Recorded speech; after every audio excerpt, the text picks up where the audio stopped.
Good morning, good afternoon, good evening, wherever you may be in this wonderful world of ours.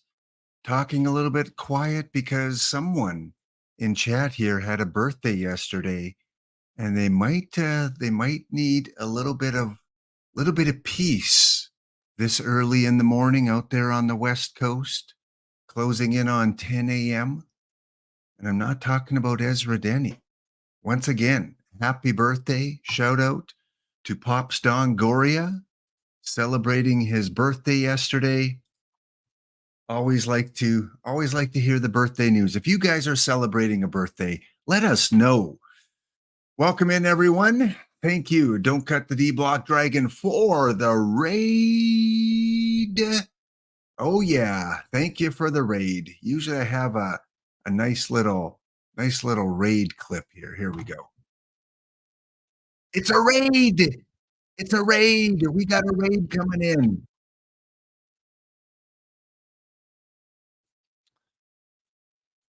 I'm still a little bit hungover from yesterday. Getting back into the routine of things with a new game. Once again, thanks to D-Block.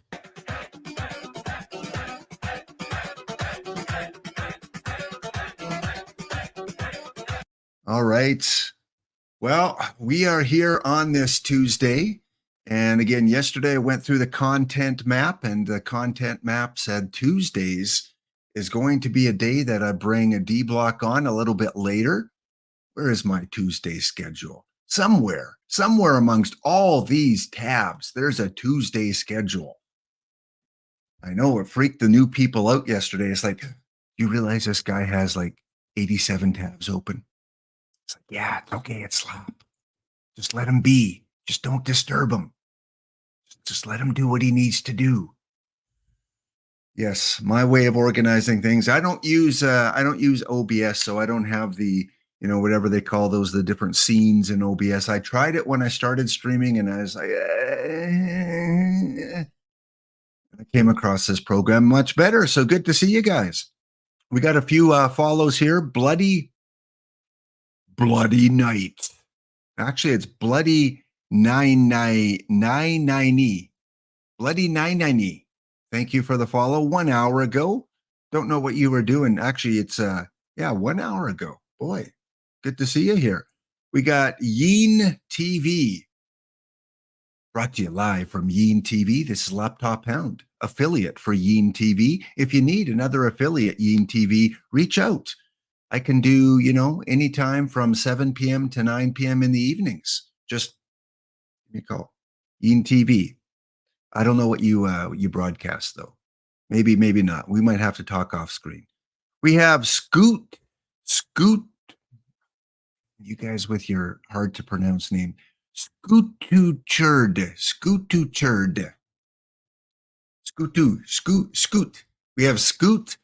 And if you were a real baseball player, just reach out to Music Lessons, because he's taken names of all baseball names that we can't pronounce, that we mispronounce. So he's going to have a pretty stacked team by the end of things. Also, Gravestock 23 in the house. Graver back subscribing with Prime for 5 months, using his free Prime subscription, upping it up to 5. This one's to you. A high 5 for your 5th month, Grave. Come on. Are you at work, Grave? Don't worry. Just, if you have your earbuds in listening, just pretend you're stretching. Reach out your arm like this. Give Lap a high 5. All right. There you go, Grave. No one will think any different of you. We've got Ollie. Ooh, Ollie North. I'm going to assume Ollie North is from the Great White North up here in Canada, where it is, back down to 0 degrees Celsius. Yeah. Mr. Rogers has a letter in his mailbag that has to do with temperatures. He's going to read that next Monday. Mr. Rogers, Mr. Laptop Hound. If you missed it yesterday, it's on my highlight clips there. He is going to make an appearance every Monday to kick off the week. He's only got so many sweaters. He can't do it every day. All right. You know what it is. It is Monday, Tuesday, Wednesday, whatever part of the world you live in. I guess no one is in Monday anymore. You're either in Tuesday or Wednesday. let's do our early bird, shall we? Our early bird pack giveaway, 5 standard packs where you could rip a perfect combinator like Cy Young. Maybe you rip the 40 level combinator. I saw D Block was talking combinators earlier.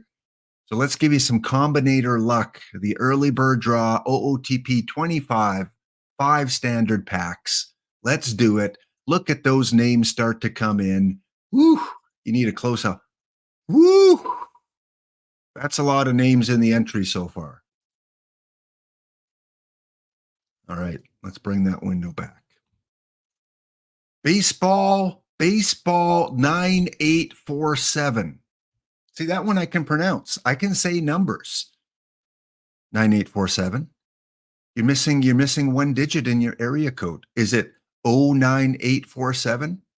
You got your own TV show with the cool kids from the early 2000s?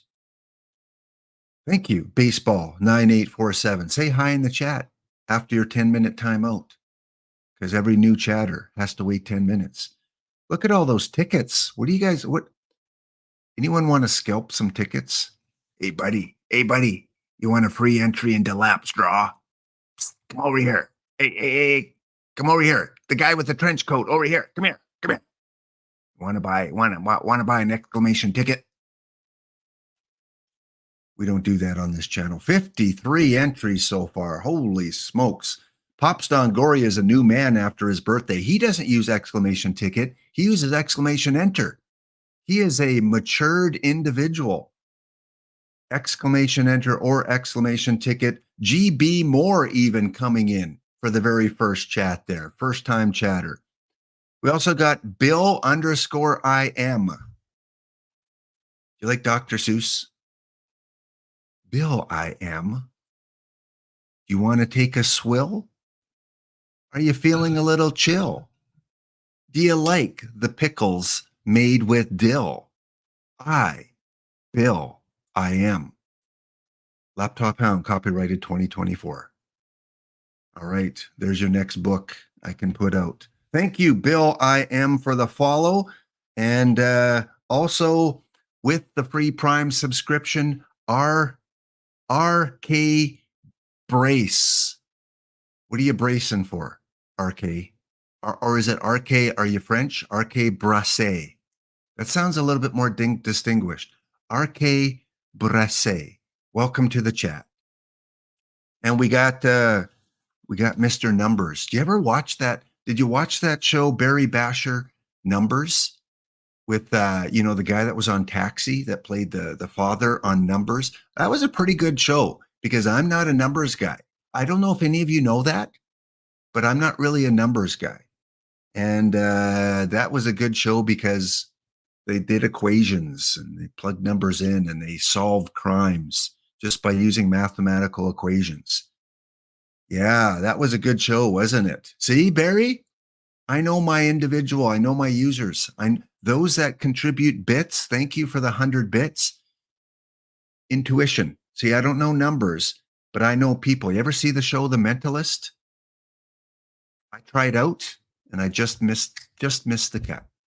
The other guy was too good looking, I guess. Oh. Who is this? Who is this new bloody 90? Bloody 90. I just pretend I'm not trying to be rude. Just pretend I'm British. Bloody 90 with the primer. Is it the primer? Yeah, it is the primer. Thank you, Bloody 90. Cheers. For all of the subscribers and the followers today, you know what you get? You get a little bit of hound love. Crying all the time. You ain't nothing but a hound dog, crying all the time. No, you ain't ever caught a rabbit and you ain't no friend of mine. All right. So again, thank you for the bits. Thanks for the follows. Thanks for the subs. We are ready to get the show going. I'm waiting until we get 4 more entries, guys. We have to at least tie yesterday. Exclamation enter, exclamation ticket on this early bird. First time chatter, Yeti Bon. You sound like a fine chocolate from Switzerland. Welcome to the Yeti Bond Shop. Do you like white or do you like dark chocolate? Because your Yeti bonds are now on sale. Okay, we're closing it off. Look at that, 72 entries, only 71 bots. And then we got Bloody, Barry, and Ryan Schroer as the other three, because I don't know the rest of you personally. Okay, 5, 4, 3, 2, 1. There you go. 75 entries. We have celebrated. I know 10 is a decade, 25 is a quarter of a decade, 25 is silver, gold is 50. What do you get for the 75th anniversary other than oxygen? What do you get? You must get something. There must be couples out there married for 75 years. Diamond? It is diamond? All right, it is diamond. Okay, with your oxygen.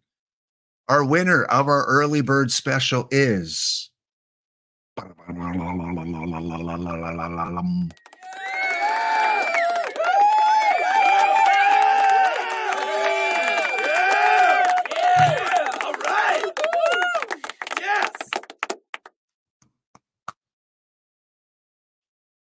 Robzilla. Robzilla. Robzilla. I just like saying the name. It's like anything with Zilla at the end of it. How can you not want to say it more than once? And Ezra, white is chocolate, okay? Don't distinguish between the types of chocolates. Milk chocolate, dark chocolate, white chocolate, raspberry chocolate, it's all good. So Robzilla, because I'm not familiar with your name, see where I just put whisper? If you click on my name there, you can send me a DM, a private message. No pictures, please. Just let me know what your PT username. I don't take pictures. Thank you. Congratulations on winning our early bird special. White chocolate is literally not chocolate, it's sugar. Tune in tonight at 11:30 Eastern Standard Time, where you can find out more about chocolate from the one, the only Twitch OOTP affiliate, Ezra Denny. 5 nights a week, right here on Twitch TV, 11:30 Eastern Standard Time. Right, there we go. Okay, I'm just reading the chat here. Caged Wisdom, yeah, you just missed out, buddy. We just finished the draw. The early bird draw. Mondays and Tuesdays we have an early bird draw. All right, coming up in a few minutes, we're going to have our guest come on. Tuesdays is in the classroom with D Block and Lap. So get your pens and pencils, bring your apples, and get the notebooks out, because we are going to be giving you guys some lessons. Also, a little bit later on, we're going to have the Matrix series designed by someone in the chat right now. We have Ryan Schroer, 79, who's going to be the manager of the Chicago Cubs. And the Chicago Cubs in 2024 are going to have some special players on it. The elusive Shohei Ohtani, who was seen on a plane this morning heading to Chicago. So good news, Ryan. He is going to be there. Also, he's going to have a couple other teammates. You may have heard of Ryan Sandberg and a guy named Ron Santo for us older folk. He is going to be joining Shohei on the Cubs. And we'll see if he can do better than that Dodger guy. You know, the trader that went to Los Angeles, not Toronto or Chicago. Yes, I'm still upset. Tomorrow, if we fill up, we will have our very first community showdown. Tomorrow I stream from 5:30 to 7:30 p.m. Eastern. And yesterday I put out the information about how you can be part of this showdown. Every week for the first round, we give out 20 packs, 10 packs to each of the showdown winners, 2 different matchups. Again, all you need to do to enter is fill out this form that I'm going to send out. If you filled it out yesterday, please do not refill it out. We are at 48 entries. We need 16 more before we can start the weekly showdown. So if we fill it up by tomorrow, then we'll do our first 2 matchups for 10 packs each. You will match up against someone else in the community, pick your favorite team, and that team will represent you in our 64 bracket March Madness that will take place every Wednesday. So 2 games a week for the first round, 1 game a week once we get to round 2. And then the final 2 teams will have that ultimate showdown to find out who our 2025 OOTP champion is. So put down your favorite team, put your second choice, your third choice, put down the year and the team. Make sure that team played in that year. Please do not put, the Seattle Pilots 2023. They did not exist. They had to have played in that given year. And again, maximum 3 teams from a certain year. If you are the 4th team, we will go down to your second choice. Looking forward to this. A little bit of community rivalry. Who will play who in round 1? I said yesterday I might not put a team in, or I won't put a team in, but it all depends. If we're sitting at 63, I'm gonna enter a team, but it won't be like the 27 Yankees, because no one gets to pick the 27 Yankees. They are the cheat code. Read the instructions, accept the 27 Yankees. All right, 51 entries. We do need 13 more, and then we shut it down. All right, guys, we are coming back after the break with our special guest who had a little bit of time to relax, refresh his beverage, and breathe a little bit. We'll see you in 2 minutes' time. Don't be late for class. You're going to get attention. Do not be late. See you in a couple.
All right, we are back. Are you guys all pumped up now? Behind the scenes, I was just shaking to the music.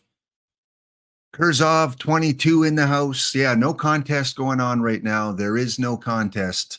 Do not enter exclamation ticket. There will be a contest a little bit later in the second half of the show. We will be doing our In the Matrix giveaway, where you will have a chance to predict how Shohei and his teammates will do as members of the Chicago Cubs in 2024. So stay tuned a little bit later. And again, we are full. You guys are amazing. We got 63 teams right now. I had to cut it off at 63 because I won't be paying attention to this page for the rest of the show, and I don't want it to get to 68 or 69 or 70 because then I have to eliminate people. This way, we got our first 63. I will add a 64th team. Will it be a team from New York in the 1960s, as Music Lesson said? Well, I think once I look at all your teams that you guys have selected, I will put some other teams on a wheel and just randomly pick one. We'll see what random team. So we got, Boston Red Sox 2018. We got White Sox. We got Red Sox. You guys like your socks, don't you? We got a Giants team for 2012. We got the Expos representing. We got two Montreal Expos 1994 season shortened team. We got the Braves, Mariners, Astros. We do have at least one Blue Jays. We got some Orioles, some Reds, White Sox. We do have a Yankees from 77. The 98 Padres are there. Hey, there's the Kansas City Royals. First time I've seen that. So looks like we have a pretty good selection here. Don't see too many early teams. Most of them tend to be 1980 or later, which makes sense because I think our earliest team is going to be the 1906 Chicago Cubs. Our very first entry, 1906 Chicago. Okay, well, we will be getting this started tomorrow. Our show tomorrow will have the showdown. And again, we'll play two of the games. We'll spin the wheel to see who plays who. And the winner of each of those two matchups will get 10 packs. Right here from OOTP and Laptop Hound. And congratulations to Rob Zilla, who won the early bird. And we are going to be bringing on this guy. Many of you came over from the raid from this guy. He is the, please, someone bring the bottle, change his diapers once in a while because he's the baby of the family. He's the baby of the OOTP family. Bring a few rattles to his stream. He likes bright colored objects. Those little things that hang over the crib. He's got his own crib, by the way. You saw his crib on his stream. So welcome in to the show, our Tuesday guest, Don't Cut the D-Block-Dragon. How you doing, my friend? I'm doing fine, man. I'm warmed up. Those 3 hours, 45 minutes stream I already had. So I'm warmed up, man. How was it? How was that early morning? How is it? We used to go just on Sundays, and now it's like it's becoming more of a regular thing. How are you finding the first few? I like it a lot. So many new players here. I know so many new guys here. I thought I saw with NASBase yesterday, of course, that so many new guys are there, and I thought, well, if there's a demand, I'll just swing in here. I wanted to do it Wednesday and Fridays, but hey. Nobody's in here this morning. Let's do that. Give people the chance to get drops. Maybe they're not able to get them in the evening, and have some fun in the morning. Well, you might get into trouble though. Why? You might get into trouble because that's Spores spot. that Spores bed there you're lying in, Mr. D Block. Well, then he should enter his time in the scheduling. There was. I'm just kidding. I'm just kidding. That's when he does his Tuesday treasure trove. He usually goes around. I would rate into the treasure trove then. There you go. So D Block in the morning. I see some love for you here. We got D Block from Music Lessons. We got D Block in the morning from Hero Driver. Yeah, it's quite the ride. It's quite the thrill. You get quite the high of streaming, don't you? Yeah, of course. I mean, it's kind of like I talked to a friend of mine who is in the music business, and I described it as it's definitely like being on stage, just getting the reaction from the audience is kind of like being on stage, and it's always. You're always glad when you're talking and you get a response. It doesn't really matter what response, at least in a response, and not talking to yourself and not having all those bots in there. So, and today I thought we had some good talks there in the chat, and that was a lot of fun. I Right. think some questions I think I could answer, or at least give some clues there, and yeah, that's what that's what I really what I'm why I'm doing this, because it's fun to help people out. Yeah.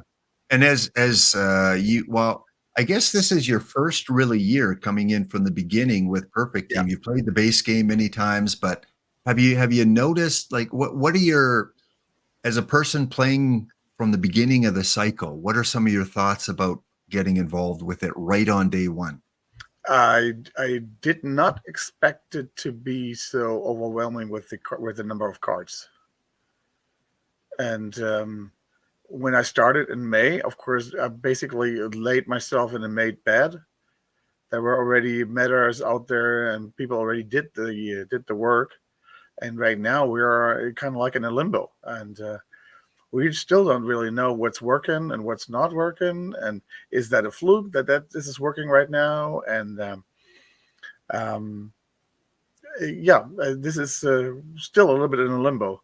And I, since we don't model, we too, and a lot of people out there don't model, we're basically throwing spaghetti on the wall and seeing which one sticks. Yeah. And this is a time of the year where it's really important for yourself and other affiliates to stream, right? Because there are so many new people, as you mentioned, and Yeah. we kind of know how the game works. Like we know most of the operation of Perfect Team, but coming in cold, even if you played the base game, it's an entirely different It's system. completely different. Especially. So this is the time where these people need help the most, isn't it? Exactly. Yeah. And see that they're not alone with their problems, and with that they're not alone with the things they don't understand or don't know, or man, I'm always losing in the first round. And I mean, there are others who do that too, and just being not alone with that, I think, really helps. And those new people, I mean, that's why we're affiliate. We're here to love bomb them. that's a term from cults. What cults usually do, that they love bomb people, so they feel welcome, and then we got him. Give everyone some Gorgo emotes there. Gorgo in the chat has to run. Gorgo says he's like In-N-Out Burger on streams. He's like, I'm hungry. He dives in, comes out. There you go, Gorgo. Have a wonderful day. Enjoy your day. I hope, Gorgo, you're enjoying your coffee, your Nespresso that you got, I think you said, for Christmas. So enjoy the coffee. I hope you get some sunshine there out in Ohio. Okay. Well, we got to go because Tuesdays we do a bounty. So we got to do the bounty, but we're just going to so we can move on quick. We're going to do one of those quick ones because it's the least full. If you guys want to be part of the bounty, it is draft ID 36. ID 36. Perfect draft, best of 3. So it should go by pretty quickly. ID 36. I am in there. I don't know, D-Block, did you get in there? No. It's full? Okay. Or you didn't try to get in? Okay. No, I didn't. Well, once we fire off, I will select someone from the opposite side to be the other bounty. So we're going to have 2 bounties. It's a double bounty because you have 2 affiliates streaming right now. So, hey, double the packs we're going to give out. And once it fires off, we'll pick someone from the other side of the bracket to be the bounty. So get in there. Sorry, go ahead. What Hero Driver wrote in chat there. Of course, families and communities love on people too, but the thing is, with families and communities, that love is real. With cults, it's not. So that is the difference of love bombing. So right. There's a Cub fan Steve with a few Gorgo emotes. We got the Seminoles in. We got the Rainiers in. No, this week, GT, it's just regular rules. Yeah, regular rules. No rules today. Next week, we'll get into the imperfects, into the deal or no deal kind of drafts. But as D-Block says, we don't know the card. Like we're still learning. You're not going to get a really in-depth, these are must-play cards from us today. You're going to get early These Please might, don't these hold my might feet to work. the fire for that. Yeah, exactly. As we go through the year, we'll fine tune it. We had it down pat, didn't we, at the end of last year with what the meta cards are? But this year, it's like, oh, they're kind of like it's been 3 days. What do you expect? Here are the 26 that are guarantee you to win. No, it's not going to work that way. All right, so let's draft this team. Those of you that are in this and drafting, please make sure you declare that you're in the chat to qualify. And because this is the one with the least people, it's one of those 5-minute ones. So don't take a lot of time. And that's tough for me, tough for Ezra. It's tough for a lot of us that take a lot of time. Okay, here we go. We are playing in, what's this look like here? Just looks like regular default settings, so modern era settings, and probably the default park. Okay. Got the little Mowers, got the Chuggers in, we got the Chief Wahoo's in. It is perfect draft, best of 3, ID 36. It may be full already.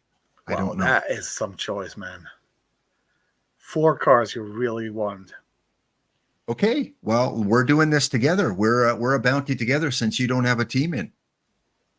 Collins, I mean, Giambi, Collins, Jambi, Maddox, and Johnson are all great cars. I would still say that Randy Johnson, I think, to me, that's the best pitcher right now out there.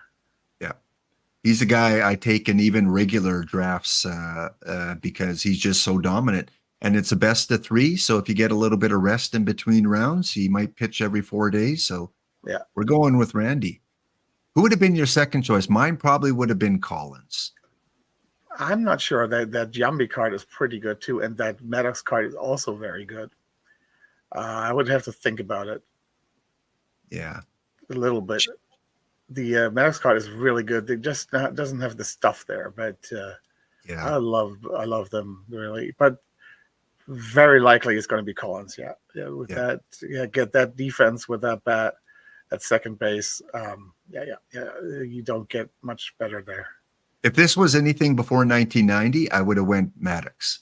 That stuff plays a little bit down. Yeah, exactly. If it would be earlier, maybe in the 70s or something like that, then I would have probably taken Maddox. Yeah. Okay. I think Kaline. Yeah, he's awesome for my team. Look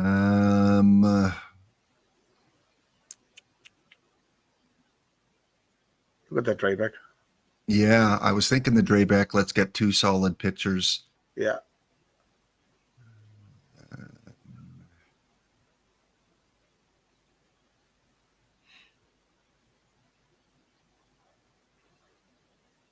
Let's go again. So tough, But modern era, there are more home runs. Home run power and I seems to play more in modern era.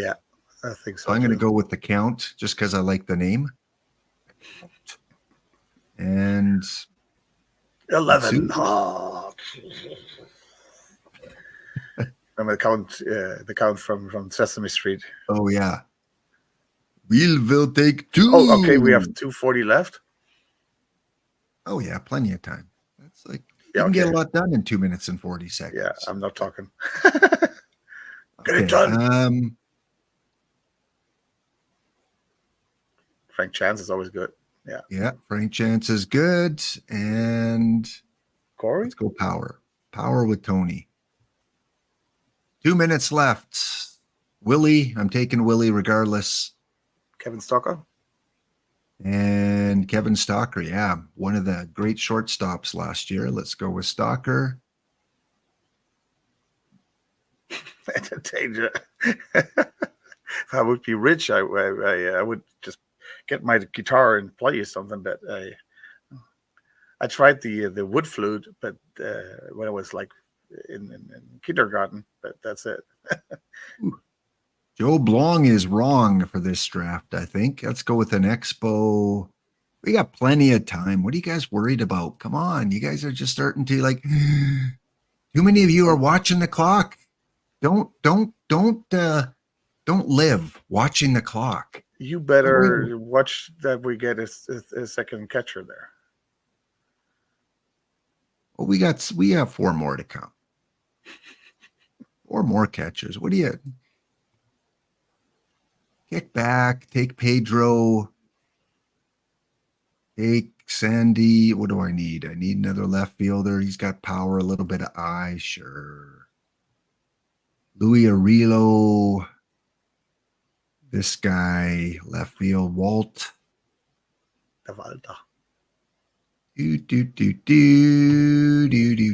Biff. We're going with Biff. There you go. Biff is good. And little bit of Kitty. Yeah. Gotta take Kitty. Jeff Blauser.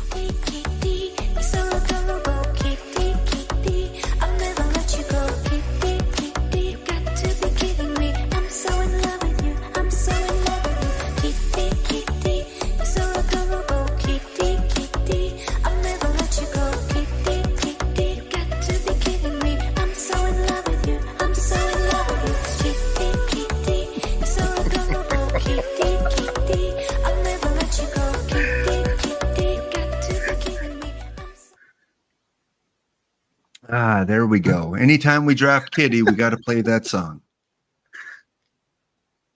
Oh, thank you again, Gorgo, if you're still listening. All right. So I did. Well, how much time do we have left? Did we make it? I think 4 so. seconds. 4? Oh, see, don't worry about time. Got plenty of time. When you start looking at that clock, you panic. Did I get enough players? That's what I want to know. Looks like it. Looks like we got all the backups. Good.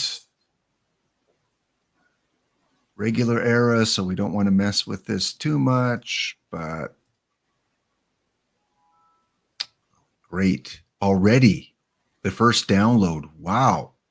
That is a fast draft. Drafting in 5 minutes and then it's already fired off. Whew. You guys are quick. Yeah, Dr. Dynastic trained him well. Yes, trained him for that 5 minute. He needs to train himself though, because often he needs to watch his own videos, I think. Dr. Dynastic. Opponent. That was a lot of blue on defensive numbers. We sure D-Block was paying attention. No, probably not. But. I was paying attention, very much so. Okay, let's go put in some strategies and then we'll take a look at our matchups. I'm going to go with a bunch of middle relief guys here, other than Jeff Reardon. I saw that you had way too many pictures, but I didn't want to distract you with that time. But, 5, 6, 7, 8, 9, 10, 13. Yeah. The numbers, it says under actions, there's a number. Is this a non-DH or did I miss a position? Non-DH. Oh, okay. Well, that's that. I don't mind taking more pictures. Well, I guess in a non-DH doesn't really matter, but it's best of 3. It goes by quick. I don't think fatigue's much of an issue in best of 3 and 16 teams.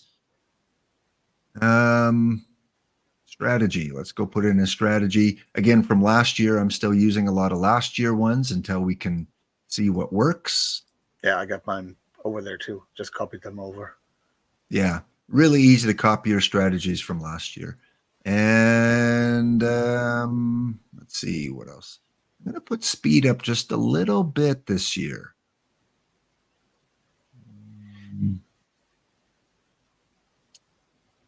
Good. And I won't take too much time. Just make sure no one key is missing. Joe Oregano. Joe Oregano. What a spicy guy. Joe Oregano. You got to go in left against the lefties for Hubbard. Babbitt. Anyone missing here? Joe, you get to play both sides, I guess.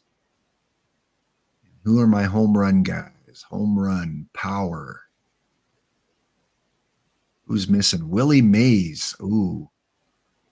Yeah, we got to keep K-line there. And the count. And well, you could put K-line at right and Willie Mays at center. Yeah, but look at out of that.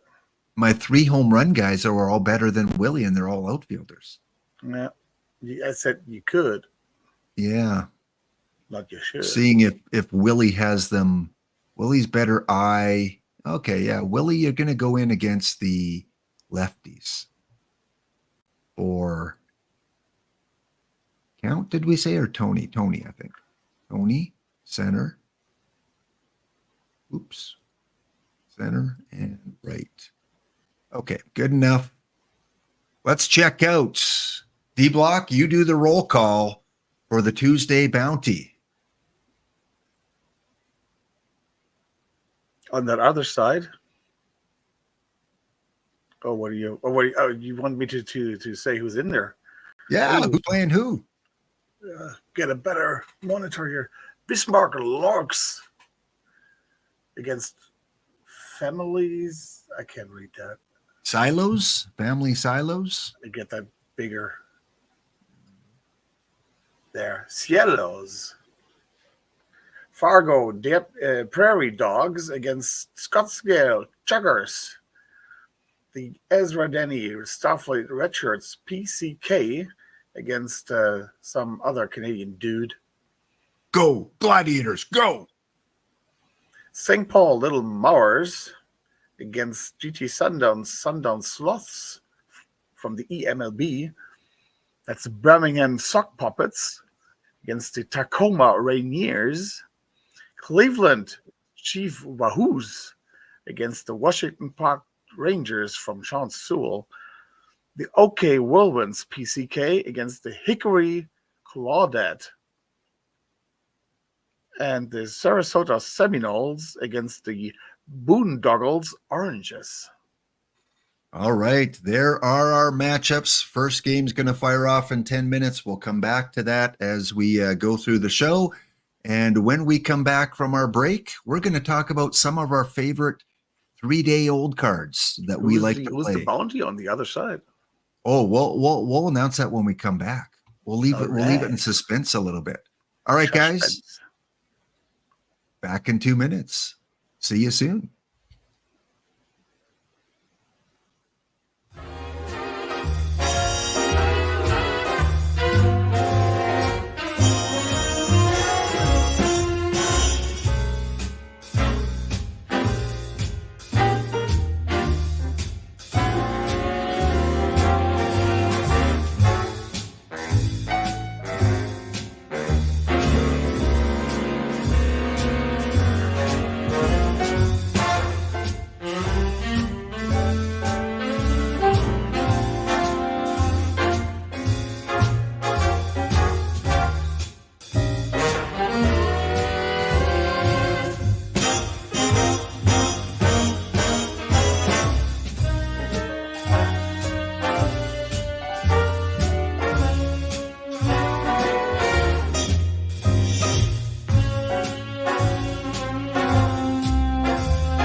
All right, we're back here on a Tuesday with Don't Cut the D-Block Dragon. You can catch him Sundays, Tuesdays, Wednesdays, and Fridays. Did I get that right in the morning?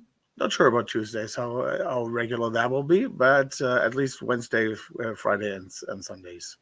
All right, there you go. Thank you, Doce, D-O-C-E, for the follow. Thank you, Big Unit Babs. Big Unit. The names that we come across as we're stringing. Big Unit Babs, Sean XLX Kelly, Sean MX Kelly. Thank you for the follow as well. And thank you, Syaringus. Thank you for the primer. Thank you, Syaringus. Welcome to the Dog Pound. And again, as we always do with new subscribers, enjoy the emotes and enjoy a little bit of hound music. Crying all the time. You ain't nothing but a hound dog. Crying all the time.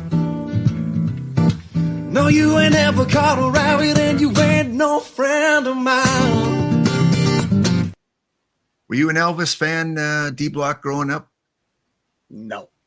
No. Not really into Elvis Presley. I was. Now, I mean, there's some good songs, of course there are, but yeah, I never got King of Rock and Roll. That is just, what is that? Get that weak shit out of here. yeah. The Sorry. Justin Bieber of the time. Yes, we'll beep that out. Of course, in Beep. Germany, we are very, very, very much in love with him because when he was in the military, he was stationed here, and that cost a ruckus. Yes. All right, D Block, pick someone from the other side. Who should the bounty be? I like what is that? Boondoggle Oranges. That's a cool name. Let's take him for her. Boondoggle Oranges. Okay. So F Holmes. F Holmes, if you're in the chat, say hi. F Holmes, the Boondoggle Oranges will be on the other side of the bracket. There was one team entered when I got in. I don't know which one that is.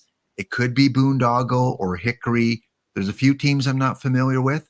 I don't know, Boondoggle, if you're here, but did you declare that you're in the chat? I don't know if I can scroll back. I didn't see that. No, I'm sorry. Mm. But Hickory Crawdads, that's at least the name I know. Yeah. Okay. These are the ones that declared that you're in the chat here. Seminoles, Rainiers, Red Shirts, Sloths, Rangers, Wahoos, Chuggers. See, Hickory is here, right? 89. Yeah. So maybe don't take Boondoggle because they could be okay. Then Let's take Hickory Crawdads then. Hickory Crawdads. Okay. Ryan Schroer's team, I think 79, if that's the one. So Hickory will be the bounty. So Oklahoma gets a chance to take them out, and Ezra gets the first chance to take me out. And Cubs fan Steve says Elvis and the Beatles, and that's another band that started out basically in Germany. Not Liverpool. They are from Liverpool, but they basically started out in Germany. They had their first permanent engagement. Is that what you call it? In Germany. Not in Liverpool. They played for about 4 months, and a very, very special club in Hamburg at the Reeperbahn. That is excellent. Today it's a boxing club and a little bar, but it has the same name, and I cannot say that name on stream. I already did my blunder. It is a very, very dirty name. Oh, okay. Tune in tomorrow for D Block stream. Yeah, that door has no, I can't say that. Yeah, no. We don't want to have to in the very first week boot you, D Block. No. We can't do that. No. Stay tuned for the After Dark version of D Block Saturday night at midnight, where all bets are off. Okay. What are you playing for tournaments right now? What are you kind of entering, spamming? Iron and bronze quicks, mainly. I did try some silver, but mainly iron and bronze quicks with the occasional silver in there. I did play some daily. I did play some weekly, but not really. Right now, mainly quicks and perfect drafts. Okay, yeah, and that's the same as me. And the dailies are just filling up way too fast for me. I just can't, like, by the time I remember, okay, I go down and they're all full already. So we're gonna give you some cards that we like for the quicks because that's kind of what we're spamming. We're kind of going for for those perfect points, I guess, or is it packs? What is it with the quicks? Packs. Is it packs? Okay. Yeah, so we're doing these pack ones here. I'm doing bronze with one team, iron with another team. And again, you sign up. I showed you yesterday, many affiliates have shown you how you can create a roster. So you don't need to go in to your team every time and set a roster. Set and forget. Just make sure you go to your roster right here and click your correct roster, and everything else is taken care of you. So that's the roster. Yeah, go ahead. The Iron Weekly. The Iron Weekly for Saturday, next week Saturday, was full this week Sunday. Oh, yeah. What we're talking about for you new people is D Block and I play, iron, bronze, occasionally silver and gold. I play as well. D-Block plays silver last year, but right now we're focusing just on the lower levels because as a new player, the cards that you need for traditional tournaments and quicks are a lot cheaper usually at the lower levels, and it's a good kind of beginner entry stage. So we're focusing on those two. So when you select the iron tournaments, you'll see there are not a ton of them to choose. There's the quick, and then there are a few dailies at the bottom. There's 3 of them, and 1 weekly. And notice that all 4 of these are already full, and one of them is not going to fire off for 3 days, almost 4 days. Someone has used up one of their positions to get a spot in the weekly. The daily here still has 20 hours to go before it starts. It's full. These fill up within 1, 2, 3 hours at the most. It's hard to get in these, and they will add more as time goes on. So be patient. They will add more quicks. They will add some more dailies, maybe another weekly or 2. But right now, as a new player, try to get some packs because packs add to your inventory. They add to your account. They add better cards that you can put on your iron and bronze tournament teams.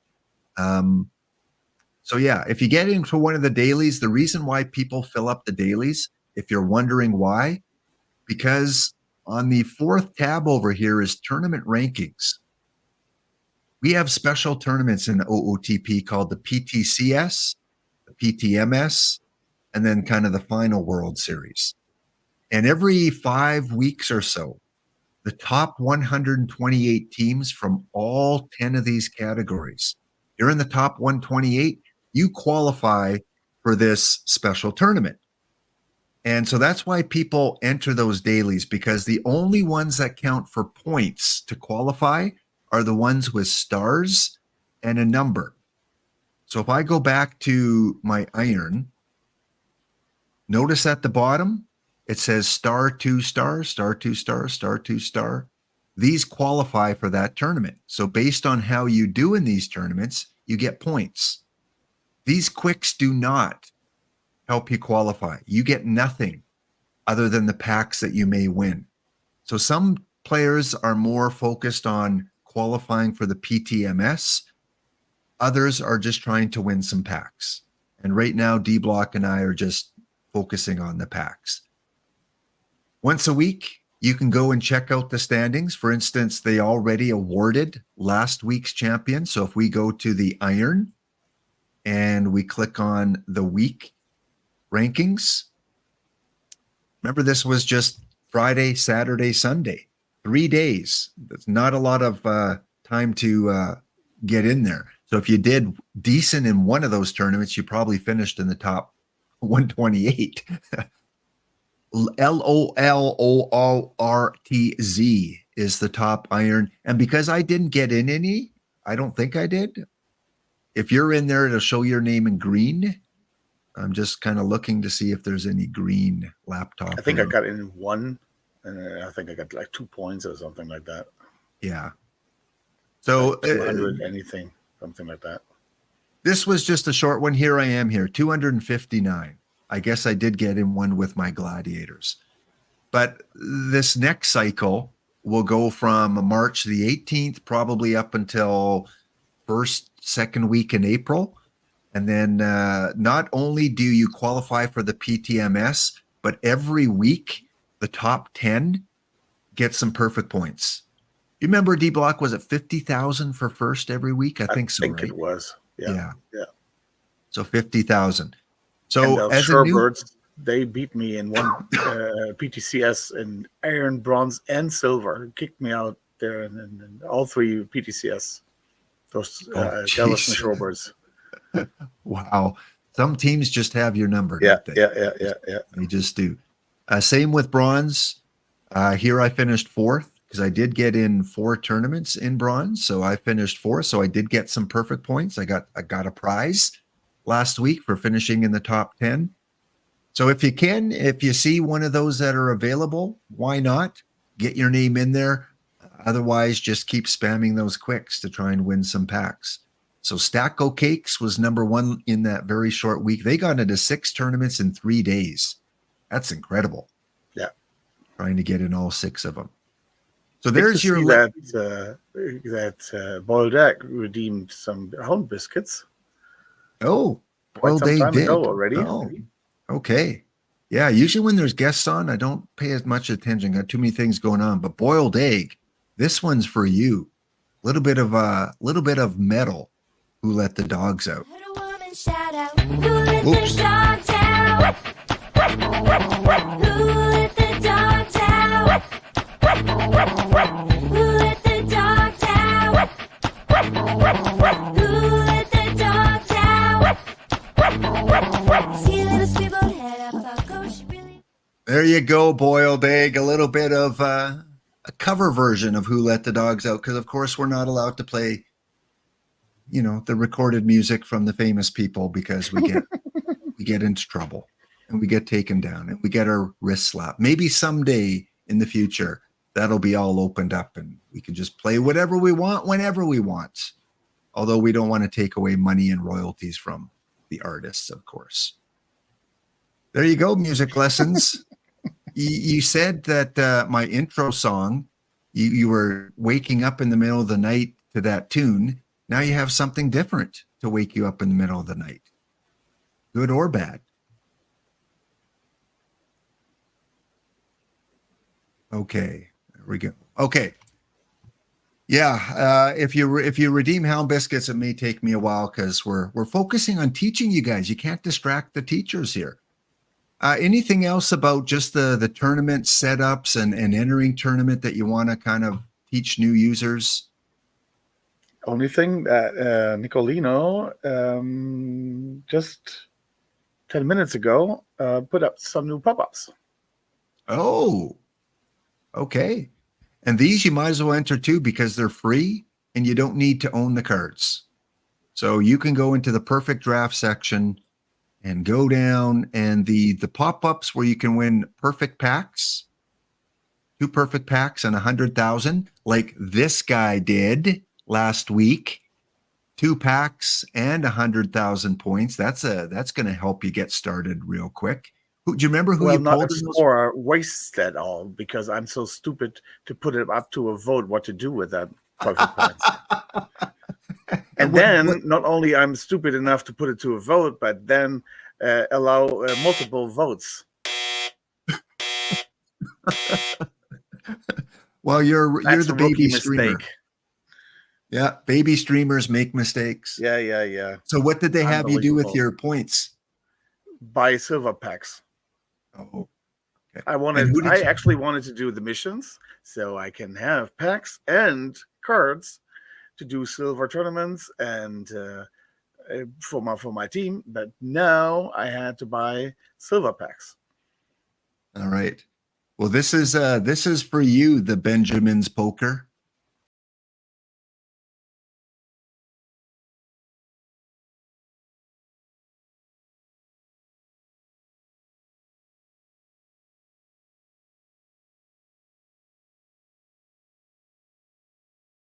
Different version than Who Let the Dogs Out. Okay. Pop-ups. Oh, who are your 2 perfects? Do you remember who you pulled in those 2 packs? Yeah, Juan Soto, the live version. Okay. He plays. He's not the best of those live perfects, but he plays. He's power eye guy. And the other one was the Yank Robinson, the second baseman. Oh, okay. And what's the small sample size on him? Yank is pretty good. I like him. Good. So we got the Good Morning to Baseball pop-up. I'm going to enter that one here for 1,000 perfect points. You can enter 1 per count, and you can't enter the same one on your 2 different alts. You have to enter different ones. You need different licenses to enter the same one. And is there only one? Looks like only one. There's 2. Breakfast and baseball pop-up. All right, well, that one fires first. So it's always good to enter the one that starts first, because then if you're kicked out and there's room in the other one, you can enter it. So we're going to enter that one, and then they probably have a traditional one as well. It's best of 9 again. Oh. Ooh. Best of 9. Some people like those best of 9 and some I don't. know, but I mean, I only noticed that I was still alive when I was the semifinal just started, and it took forever. And I won it 4-4-2, 5-2, and 5-1, and it just took forever. Yeah, Attica, that's exactly it was. Yeah, he does covers of a lot of songs. Go, how do you pronounce it? Go Chiok Skydome is where we're playing. So very home run friendly park. So if you're drafting for the pop-up, very home run friendly park there that you want to get in. Okay, lesson number 2. So lesson number 2, before we get on to cards that we're playing, some of the things you might want to do when you're in game. We showed you the roster builder. D-Block's gone over the roster builder on his stream. But very soon, you're going to be able to play PT Live, which won the Waggy for the best new innovation OOTP 24. Go Live or a PT Live is in the main menu. It's also on your main bar at the top here. And very soon, probably maybe even tomorrow, you're going to be able to select players that in the real life are playing games and put them into a lineup. Just like, fantasy baseball, basically. That's what it is. If you play that type of baseball, this is what it is, but OOTP style, where depending on their real life performance, you're going to get points. And then there's a leaderboard that's updated daily, weekly, monthly. And again, there are prizes for where you rank, not only for a monthly leaderboard, but an end of season leaderboard. Can't remember what they gave last year. Was it 100 packs? 200 packs? Does anyone in chat remember what first place was? I think it was 1,000 packs.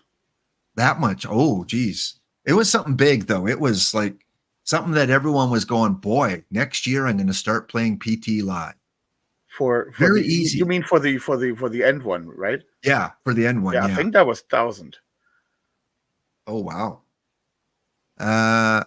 Yeah, the monthly ones, I don't know what monthly, and they may be different this year, so we don't want to give a number because who knows what they're going to give out this year. But you might as well do this because it's free. It doesn't cost you perfect points to play. And it's nice because it shows you right beside here, it'll show you the time of game. So if there is a game that day, it'll show. You can also filter your teams. You can look at specific positions. You can pick the projected starters for that day. So yeah, it's kind of cool. And then you pick your catcher, you pick your first baseman, all these utility. And then the next day you find out how they did in real life and it auto calculates your points. Did you play this much last year, D-Block? Way too late. I started way too late doing that. I should have done it way earlier. And I won 1 week, but it was never enough to get any monthly prizes. Right. And there's some great streamers. I know Nasbase and EVC Online played EVC and NYC played this a lot last year. So I'm sure they'll be doing a lot of that on their stream. They were very good at it, very successful. And Nasbase looked at weather maps and showed you what's the weather like in this ballpark this day. And so he went into a lot of depth of it last year. But like I said, it's free and it's a chance to win some points or packs or whatever they decide to give out. The only problem that for us in North America, not so much D-Block, he probably enjoyed the time a little bit, was the cutoff. You have to have your team in by like 9 a.m. Eastern or something like that. It was something really early for us West Coasters. Anyone in chat remember what that was? When did we have to have our lineups in? And you can't change throughout the day. Your lineups are locked in like 9 a.m. or something. 10 a.m. Eastern, D King thinks? Okay. For us West Coasters, yeah, it was 7 or 8. So you got to get up early to fine tune your lineup because once it's locked in, you can't make changes for that day. All right. So PT Live, that should be, I thought it might be up today because isn't there a game tomorrow in Korea? I don't know. It is. Yeah. But So there are the only ones, right? yeah. So maybe there's not enough. Wow. But I don't think they had a max the 4 players from one team or anything like that. You could pick all from one team if you wanted to last year. Yeah, but the problem is probably that they are saying, well, no, not a bit. Back then when they had like the playoffs and all that, you had basically every card, every life card. Yeah. Today you don't. So Yeah. And yeah, Spore makes a good point answering the question, will old lineups hold? Yes, they will. But remember, you're not going to have a starting pitcher and you may not have a reliever because they may not want to put a reliever back to back. So you do kind of at least want to check in on your pitchers and make sure you get a guy that's pitching the next day. And again, this is very good at showing the projected pitchers. All right, D Block, we're up on our next break. 2 minutes, we'll be back. And for sure, we're going to be talking cards when we come back in 2 minutes' time.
All right, we're back again. If you just tuned in during that break there, thank you, TX Jenks, for the follow a couple minutes ago. We got Don't Cut the D-Block-Dragon from Germany here, our newest affiliate with the OOTP affiliate family. Welcome in once again. And a couple things I saw in the chat. Spore is absolutely right when he said pitching is the key in Perfect Team Live. If you don't change your pitchers every day, if you just leave a static lineup in, you won't win this thing. You won't. There are people that do change their pitchers. You do get a lot of points for pitchers that are successful. They can make or break your daily score. Absolutely. So you want to make sure you check in on your pitchers. Again, they usually have the schedule here too to show you kind of who's playing and the projected pitchers. Once that gets all uploaded, probably in the next, I think the 28th, isn't it? The first non-Soul game, March 28th, I think is the first game. So keep checking in. Every day you log in, go check out PT Live, see if it's up and running. If it is, enter your team. And Attica says, great cover. Was that the Push It one? The metal version of Push It? Yeah, that is a catchy song. What else do we got? Yeah, Kurzov is right. Treat it like, if you're playing Yahoo or ESPN or any kind of DraftKings or anything like that, except you're playing for perfect points, maybe, packs, maybe. We don't know. They haven't announced what the prize is going to be yet. yeah, And one of the key secrets was to find a relief pitcher that actually started. That was one of the real keys. So last year, Cole Reagans was a relief pitcher on the card. But anytime he started, you wanted him in there when he was once he was traded to Kansas City from the Texas Rangers. that's why this guy is so good, because he remembers things like that. Yes. So you're basically you could get 4 starting pitchers. You're getting more innings out of them, more strikeouts, those kind of things. And yeah, that can definitely boost. I think Cutter something or other was a relief pitcher on the card, and we put them starters. The other thing too is you have to own these cards if you're going to play them. So you'll see all the eligible players here. If you're putting in a player into position, you have to own that live card. So if you plan on playing Perfect Team Live, now may be a good chance for some of the high-end real-life baseball players. Go into your filters, check live cards only, and go and look for some deals. Look for some golds that you can get for 2,000 perfect points, or diamonds that you can get for 4,000 plus perfect points, because you have to own the card to put them into your lineup. You can't just pick everyone you want. So very important to keep your live cards, at least one copy of each when you get them in packs, because you might need them for Perfect Team Live. You and Joel Mead nailed it. What did Joel say? Joel said the old SPARS. What's that? Starting pitching and relief pitcher starts, I guess. Cutter Crawford, that was the guy, Spore. Yeah, Cutter Crawford. Reagans and King Gods. Yeah. So yeah, look for those, because you can go to your projected pitchers and it'll show even the relievers that are projected pitchers, I believe. If not, you can go relievers, projected, and it'll show you who might be starting. So very cool. Again, it was voted by the community as the best new addition to OOTP 24. Last thing I want to cover, because there are new people that are part of our PAX League. So in the Perfect Team universe, you go to search and you put in capital PCK and apply the filter. And these are all the teams. Notice these teams that have PCK on it. They want to be part of a fun league where we try to get in the same leagues of each other in regular league play as a packs only, where you can only use cards from packs that you open. So that basically means you cannot buy anything from the card shop. None. You can't buy mission cards. You can't buy tournament cards. The only cards you're allowed to have on this account are cards that you pull in packs. So we have, including D-Block, including ABC, including Tesuiji, including community members like GT Sundown and Chess Safari and Captain Kegleg. We have now 1, 2, 3, 4, 5, 6, 7, 8, 9, 10, about 66 community members that are part of this PAX only league. And I want to show this quick because the friend list I don't think was working for the first distribution of teams to leagues, which makes sense because they just went on winning percentage to put you in silver, bronze, iron, stone, or rookie. Based on how you did in the entry pool, the better you did, the higher league you started on. So if you're in silver going, how did I get to silver? Well, you had a good winning percentage in the entry pool. Starting this coming week, the maximum you can move up will be 1 level. Shows here how many teams get promoted up 1 level and how many teams get relegated down 1 level. So don't worry if you're in rookie, you won't end up in silver next week.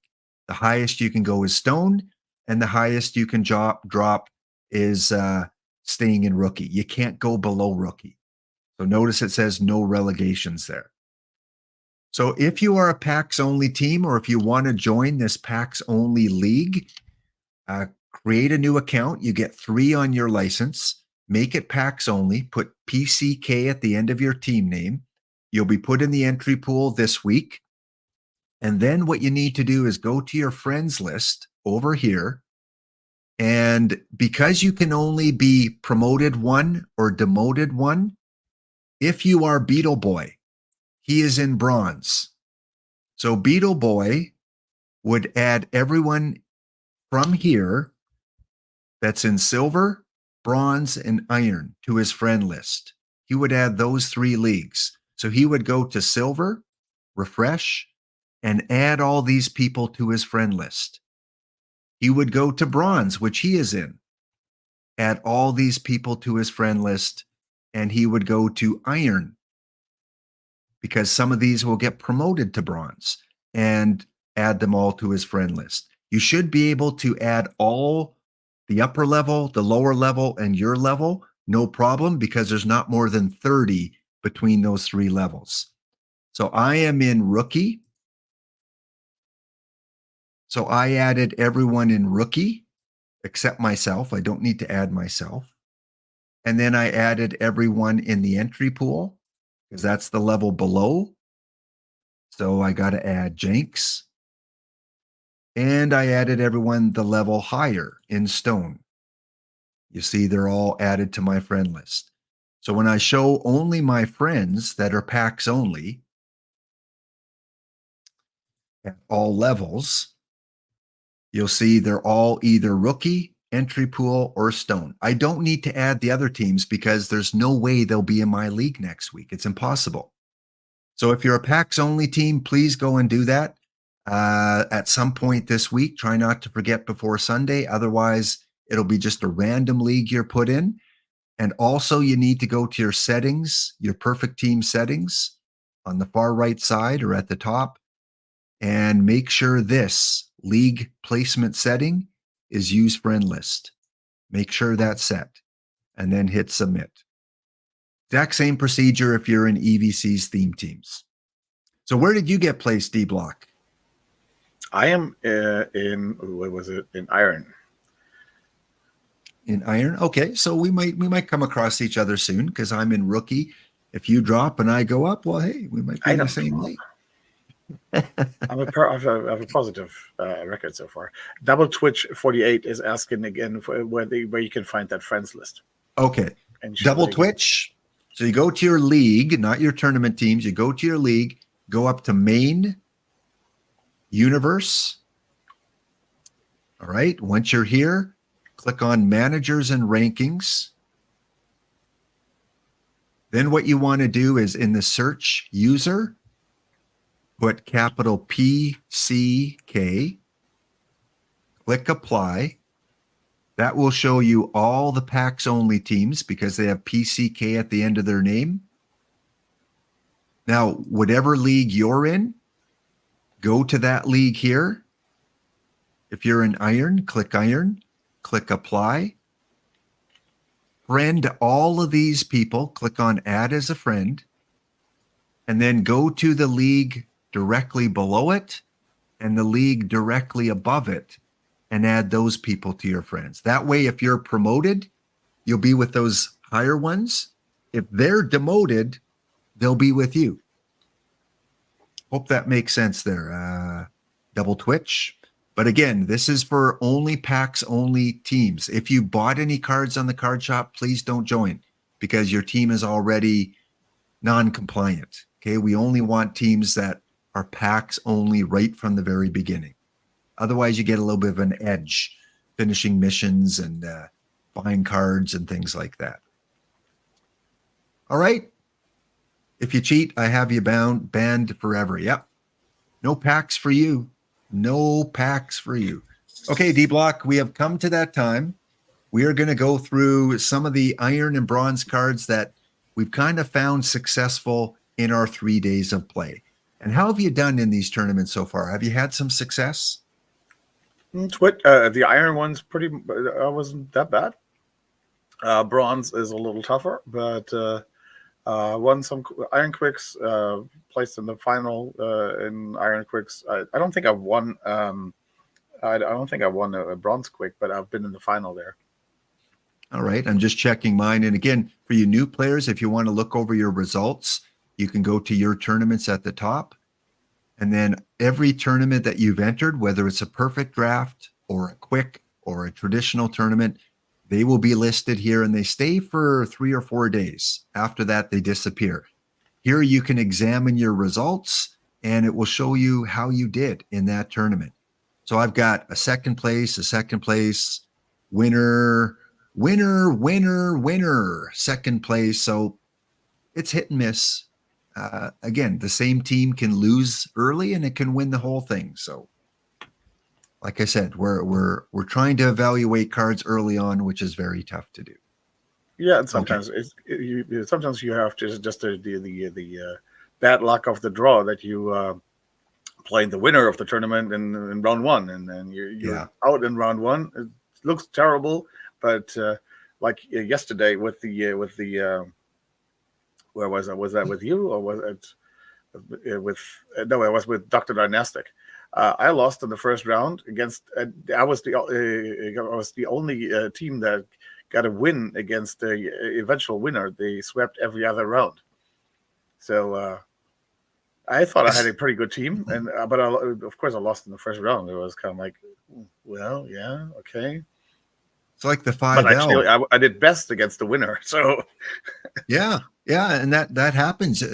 5L. Sometimes I play a team like Mile High Mayhem, GT Sundown, or Macad Car, or you, and you lose in that first round. You might have had a team that goes to the finals, but when you play that opponent round one, anything can happen.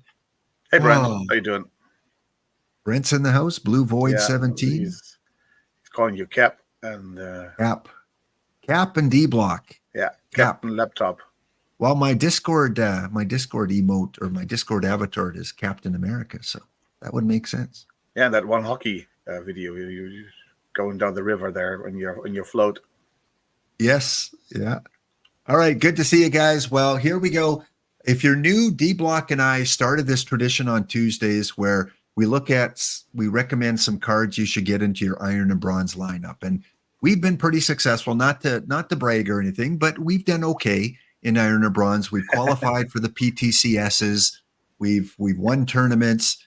We've lost a lot along the way, but at least last year we kind of knew what we were doing. This year it's tough. So many cards, the largest card pool at the beginning of the game ever in OOTP. And I'm still finding players like, oh, they're in the game? I didn't know that. So if you have questions, please ask. Bronze is tough this year because it's single elimination, isn't it? Isn't the bronze quick single or is it double elimination? That is the best of 3. Oh, best of 3? The bronze quick? Okay. I thought And one of them was you lose. And double elimination. Double elimination. Best of 3 and double elimination. Oh, okay. Oh, was it? I'm not sure about it. One was double elimination and one was best of 3. So that was yeah, right, that's what it was. There it is. Double elimination and best of 3 final, yeah. And I've never been able to do well in the double elimination things. Okay. So same as last year. Okay. D King's asking, anyone else having the issue of tournaments being stuck in a simulation status for hours? No, not me. No, not I know not of I. some. Was it that one pop-up that had that problem last year? That Charles eventually won. You're not alone though, D King. I've seen other people post in the Discord that tournaments are stuck. So again, we're early in the game. There are going to be bugs, and hopefully they'll get worked out as time goes on. It's kind of weird that it's happened to you twice now, though. Yeah. Mind you, I don't go check on tournaments. I don't know if you do, D Block, but I just don't have time to check in on tournaments and micromanage unless it's the That's PTC. the retiree. I don't have time. Yeah, I don't. You're going to find that too. If you're streaming 4 days a week, you're going to find time is very precious. Yeah, I'm not a professional like you with doing, Oh. not doing slides and all that. Yeah. Well, I've learned from the best. I've learned from Gorigo. I've learned from some of these streamers. Stick figures, that's it. Yeah. Okay. See, there you go.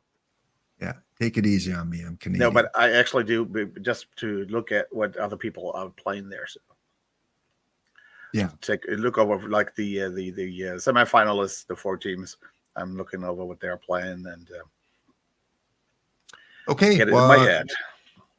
We'll try and keep an eye on chat as we go through these things. We're going to start with Iron, and we're not going to give you lineups because it's too early to do lineups. As we go Tuesday to Tuesday, we'll start kind of getting more specific and more, hey, this is kind of a lock that you should have. These are not locks. These are recommendations that are kind of working for us in tournaments that we play on our teams. So take it as you will. Maybe if you have the opportunity, put a few of these guys in your lineup. And D Block and I usually have a lot of the same players. We've got 1 Iron and 1 Bronze guy that are same D Block. Just 1. Oh man, usually we have at least 70% of the same players in our lineup. Yeah. But Oh, that's the card pool. Cobb And if you don't Raw. have those cards, sometimes you miss them. And Yeah. Dynamic MLB 42. Good to see you in the chat. Cobb_Raw. Good to see you. And follows from TX Jenks, from Oki_Gooner, and from MX Missile. Thank you for the follow and welcome to the Dog Pound. I hope you enjoy the stay. Okay. Let's look at iron first. all right. So here are the iron quick restrictions here. I think that this is bronze and this is iron at the bottom. So our iron quicks, you're only allowed iron cards, of course. The tournament's played in modern era, and designated hitter is on. Best of 5, winner gets 3 packs, second place gets 1. Bronze, little different. Bronze or lower, so you can play iron cards on this. The tournament is played in modern era, and DH on, double elimination, best of 3.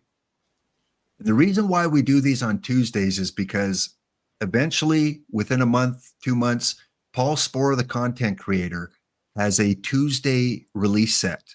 And in that release set, it's the lower cards, iron, bronze, silver, the odd gold once in a while. Thursdays are usually the higher end cards, the gold, diamond, perfects.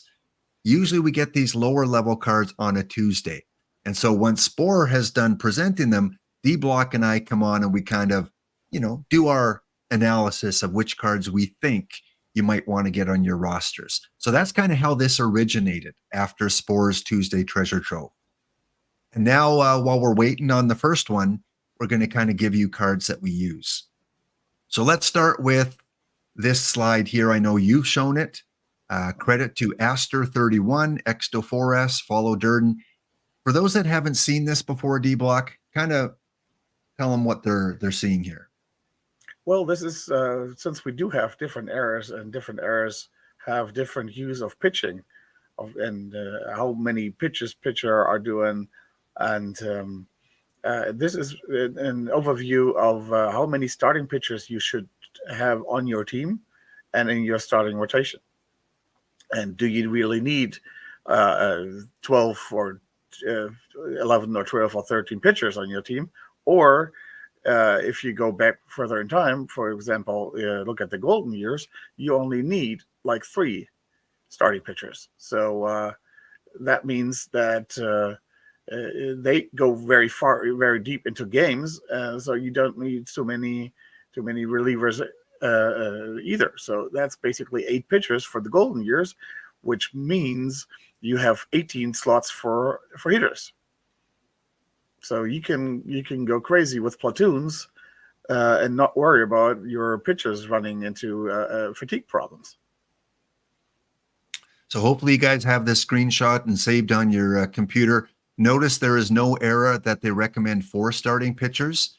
It's either 1, 2, 3, or 5. Now, does that mean you can't start 4? Absolutely not. Many teams run 4 starters, but you might want to have an emergency setting for one of your relievers in the bullpen. So again, thanks to Aster, Exto4S, and Follow Durden. They covered this about 3 years ago, and so far it seems to still play in because that's what it was like in real life. Also, the years on the side here, top right-hand corner, that kind of indicates which each of these eras are from.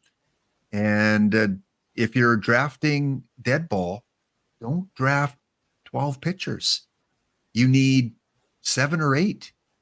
And the game, you have to draft at least 7 for the game to work. Yeah. Otherwise, it's not going to let you submit your roster. So dead ball, I usually draft 8. I draft maybe 10 in the 1970s and 80s, but you can probably get away with 9. And then once you get to the 1990s, you kind of need 11 or 12 pitchers. Some even use 13 in the modern era, especially with live cards and their lower stamina. I want to answer the question in the chat here about packs only. I think Downriver Rick answered it. Yeah, packs only. Joel says, I understand that part. So your question is, would there be anything else to use your perfect points No, only packs. But remember, specialty packs come out, spotlight packs come out, era packs have come out in the past, but you can't buy anything else unless, if they offer something in the future that is not in the game now, we can look at it at that point. But right now, everyone's just spending their perfect points on a pack. And I would recommend at this point, you wait until Thursday when the new content comes out, because you want to try and pull one of those new cards. So a lot of people that play this game don't open a lot of packs on Tuesdays or Wednesdays because you're so close to getting those new cards. And from what Spore said in Discord, we got a good set coming out on Thursday. Yes, this Thursday, the first Twipped with Paul Spore at noon Eastern on the official OOTP channel. Looking forward to it. Okay, I think we're ready. Let's see if there's any other questions. Any pack type is fine. Yep. Perfect packs, rainbow packs. Why it says packs only. Any pack. Twipped is at noon, I believe. It's the same as last year, noon Eastern. Usually we'll run. Spore, he's going to be late as always. Yeah. Late and long, right? Yeah. Late and long. So anywhere with Spore, it'll be anywhere from an hour to 2 hours, but bet more towards the 2 hours. And you can get your drops. Yes, OOTP official drops. So get there early because you need to be there for an hour and a half to get the full drop cycle. Also in packs only, you can sell cards. Yeah, you can sell cards. You don't have to keep them. Sell them if you want. Is it better to sell cards that are not used in packs? It depends. Right, D-Block? Like if you want to keep live cards for speculation. Yeah, of course.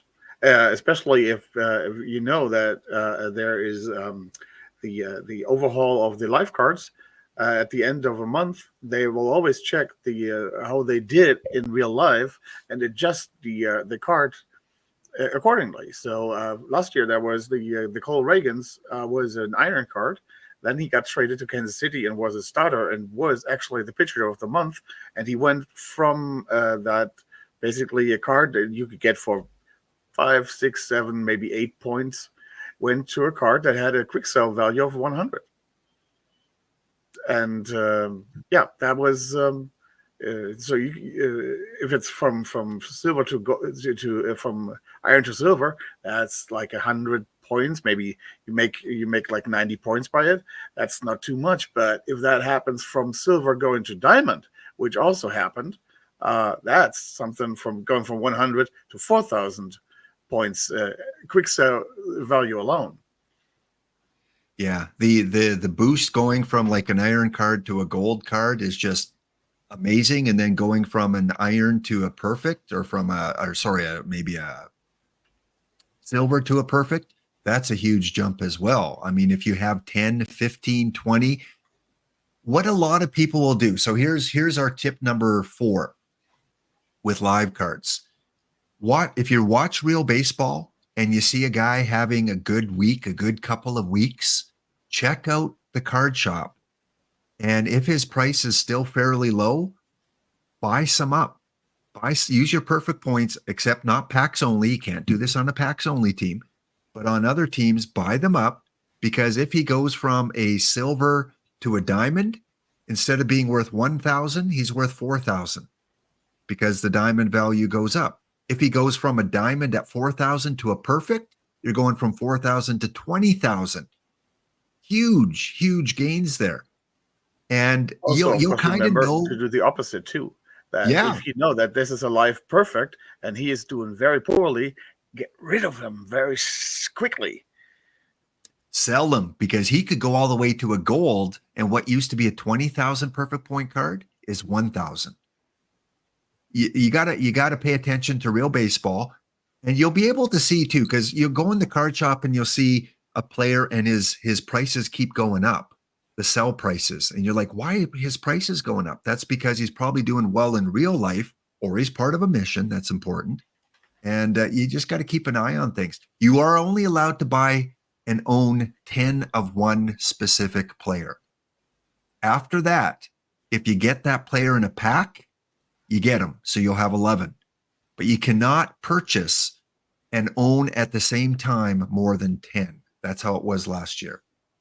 I don't know if it's been tested this year or not, but that's how it was. Okay. Any other questions here?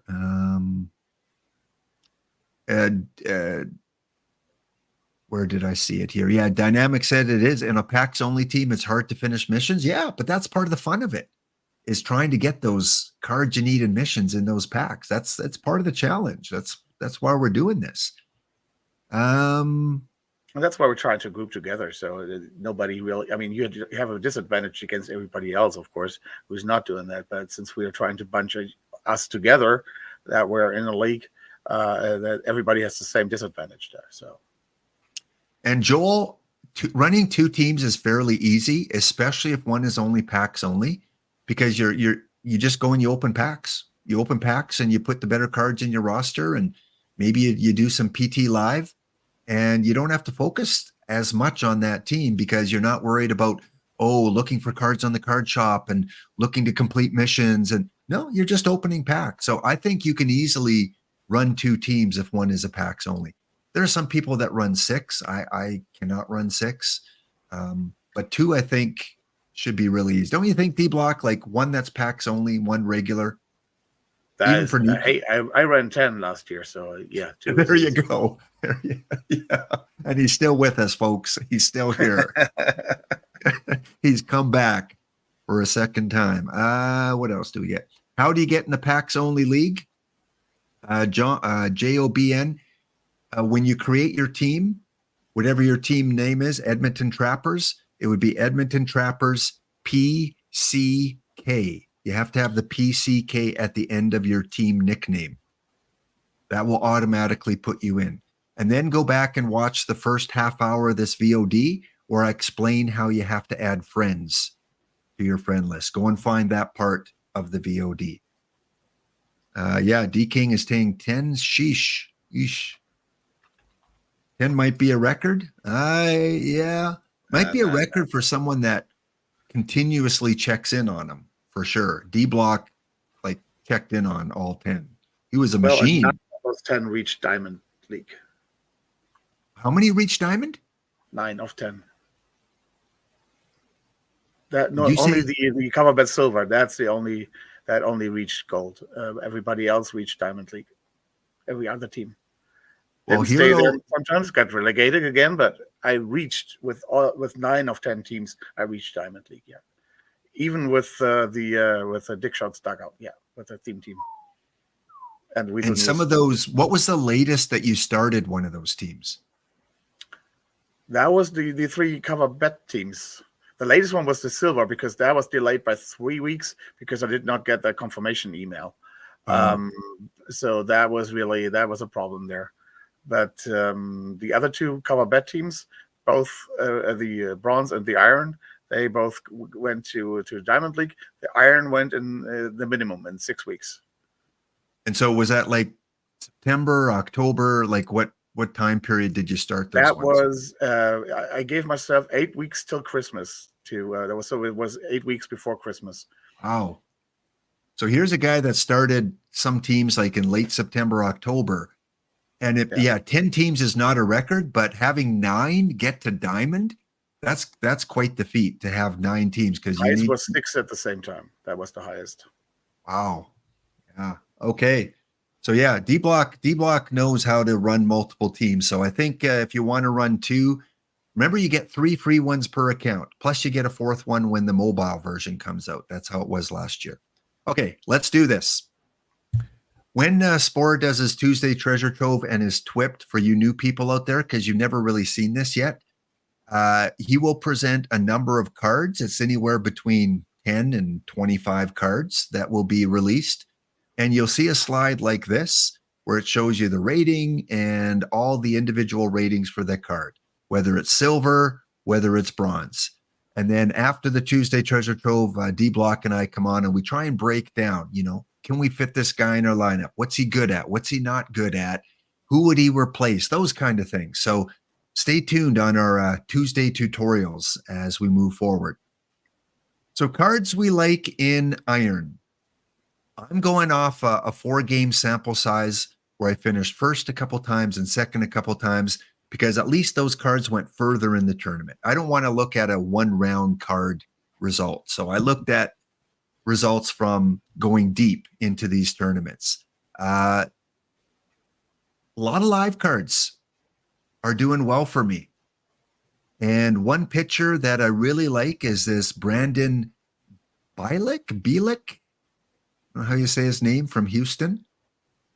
And for you, you had a live pitcher as part of it too, more of a reliever. We're not showing stamina and types of pitches and things like that, or I mean velocity and those things, because better to show you more of the important ratings.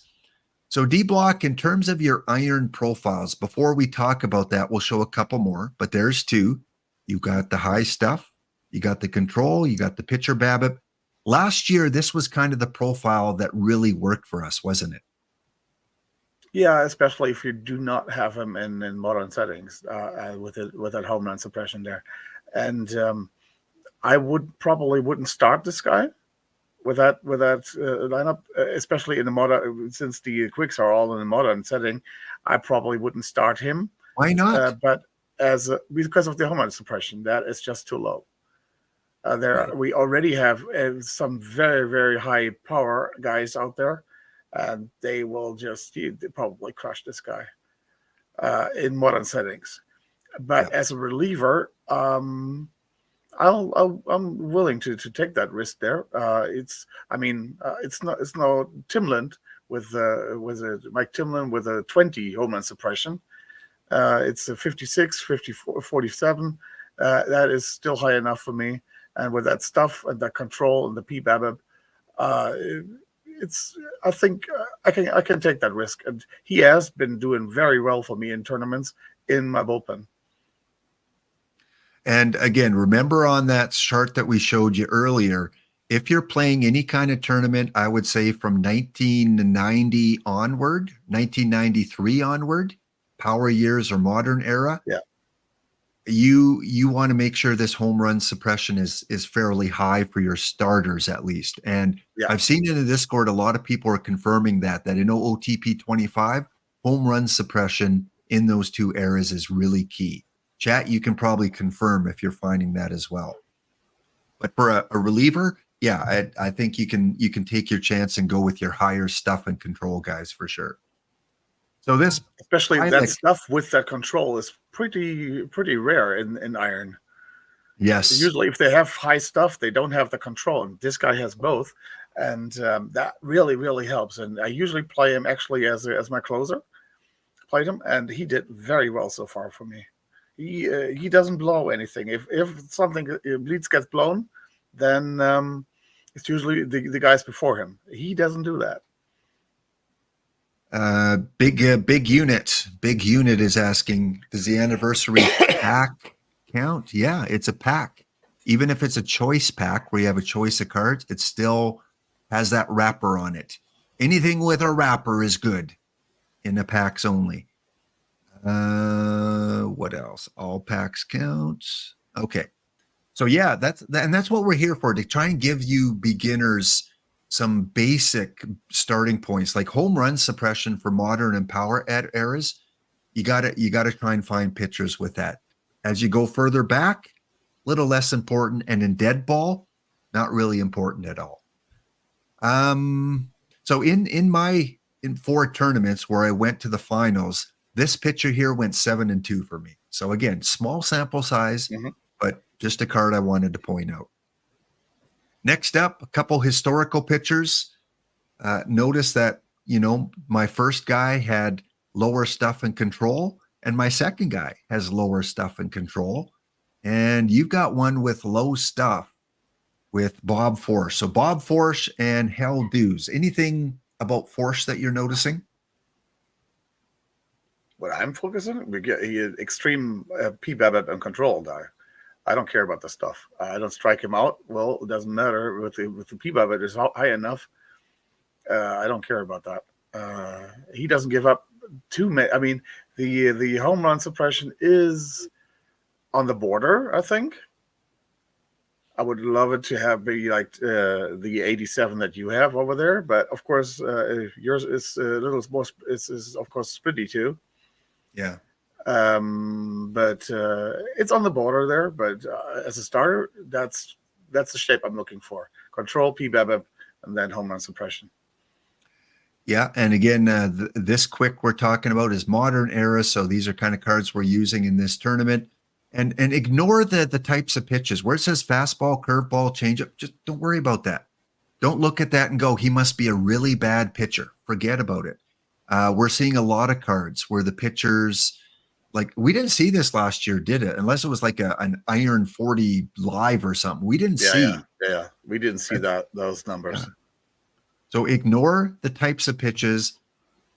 D-Block likes the lower stuff in this card here. I have the lower stuff as well. And I kind of traded control for a little bit home run suppression in the modern era. And you have a little bit more PBABIP there from that. Right. And so it's a give and take, right? But we're still giving and taking in the areas that we're looking at, the top areas. But that's iron for you. You won't find anybody who is good because he wouldn't be there. He would be like a silver or a diamond if those flaws wouldn't be there. Yeah, that's iron for you, and that's why that's why I like iron, because you don't find perfect guys. You only find guys with flaws, and that's what makes it interesting to me. Well, plus the fact that last year we didn't really have a balanced iron until Charlie Lee, really, right? Yeah. Like there was a flaw somewhere in every single pitcher. You just got to pick the right flaws to use. Next up, you've got from the A's, Brett Anderson. And I've got one here. This time we do see, a good pitch selection compared to the one curveball that he's got. One curveball. He's thrown one. Yeah. Yeah. One curveball for Brett Anderson. But again, if you look at D-Block's profile, it's very similar. High pitcher BABIP, low stuff, good control, and a decent amount of home run suppression. Whereas my guy, now to be fair, this is a guy using the bullpen, Bobo, but he's been really successful for me. Maybe it's because he has a little higher stuff. Mm-hmm. But the thing is really with the Brett Anderson and my starter, the force before, and your starter, and on the sheet before, you don't want to put them in the bullpen. They are starters. Right. They are starters and only starters. You don't put these guys in the bullpen with fastball with pitches that low. That's not going to work. Yeah, probably not going to work unless their stamina is like in there. If stamina is really low, you have no choice, kind of. Yeah. Then just don't use them at all if they have low stuff. Basically, yes. But my guy, he's got higher stuff, so he could work in the bullpen, and his home run suppression is good for the modern era for a iron guy. So it might get scared off. It's not typically the card I would use with that BABIP or control. I'm just showing you guys that in these 4 tournaments have worked for me, and Bobo has worked for me. So chat, let us know if you're using any of the cards we show. Please let us know, because like I said, these are not the definitely go-to players to use. Jack Warhup, and I've got Sherry Smith. They look pretty similar in many ways, don't they, D-Block? Well, yours is a lot more balanced than mine. And I, again, have that low home run suppression there. But this time, the PBABIP and control are just, at least against the righties, which is, of course, the majority of people you would normally find on teams, is so much higher that I willingly take that. If he gives up a home run with that PBABIP and control, it's very likely going to be a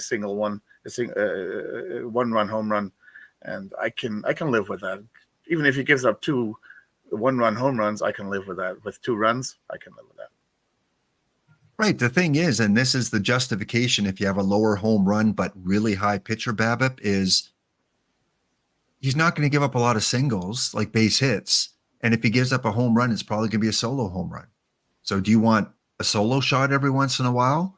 Or do you want guys hitting and continuing a rally going because of the low pitcher BABIP? And I've basically given up some pitcher BABIP to improve my home run suppression a little bit, and you've given up the home run suppression to increase higher your pitcher BABIP. So Yeah, again, exactly. little bit of give and take. But Brent is asking, what is a good number for home run suppression? a I good would say number. 70 plus, Yeah. at least. That's the border for me for being that I can live with a lower PBABIP. That's 70 basically. So that is kind of like the shape that the Sherry Smith has. A very I can live with the 78 PBABIP because of the home run suppression there. Very likely. Plus he's It a lefty. That helps too. In iron, though, to get home run suppression to 70, you're going to have to give up something. Exactly. So it depends what you're giving up. If you're giving up stuff, absolutely. You want 70 home run suppression. But if you're giving up pitcher BABIP or too much control, then you might want to look for a different card. Stuff is the one you can give up on that we're finding early And on. movement too. Yeah, and that's the thing. I don't look at movement because movement is home run suppression and pitcher BABIP. So I just ignore that bar right there. I don't want to get distracted. I personally would like to take it off the card. If there's something, if there's a low movement, okay, Yeah. good. That's basically where I really want it. If I get low movement and then a little boost like a +5 in every other area, that would be fine with me. Good question by Blue Void. Does pitcher type matter? Every version of the game is a little bit different. I know extreme ground ball and ground ball guys a couple years ago were preferred and seemed to work better as pitchers for you. I can't comment on this year's version. I like ground ball guys, but then you need good defense. So it depends. If you have an extreme ground ball set of pitchers, have really good defense on your shortstop, your second base. If you have a lot of fly ball, extreme fly ball, more balls to the outfield. So you need good defense in the outfield, right? You need good range. You need a good arm. You need, high error and all that kind of stuff. So think of it logically. Ground ball pitchers, better infield defense. Fly ball pitchers, better outfield defense. Mix and match, well, you kind of need to play with both. So what are you sacrificing your hitting for your defense for your fielders? Any comment on types of pitchers, D-Block? Are you finding anything? And Easy Duffus just says in the chat that nothing has changed this cycle with regard to pitcher batted ball Okay. types. So Excellent. that is still in place. So is it awful? Is it still? Have you found? Because again, I'm only going back to OOTP 23 when ground balls seemed to be the thing. I don't know about last year. Is it still preferable to have ground ball pitchers, but then you need to up your defense at key positions? Let us know. Okay. Also, you got Ricky Bones. There were a lot of excitement for Ricky Bones in the game. How could it's my brother, isn't he? I mean, Ozzy Bones and Ricky Bones. Yeah, no wonder.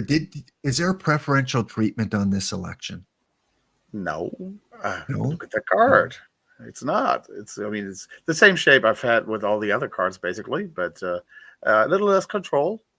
But there is a little more home run suppression. But the basic thing is again PBABIP control, and then home run suppression in that. What does it also say? In that order. I would care about the hidden ground ball percentage rating, but those types are just buckets. So they're useless. Okay. I don't focus too much. If I look more at the ratings than the type of pitcher, but if I have two of the different types that are very similar, I go with the ground ball guy. That's just what I've been doing. Yeah, this is kind of the profile you've been showing so far of the cards you selected. And it's hard to believe that Ricky Bones is an iron, with high, but I guess stuff brings him so much down with the 18 fastball, 18 curveball, 19 forkball. But the forkball, of course, it is still interesting.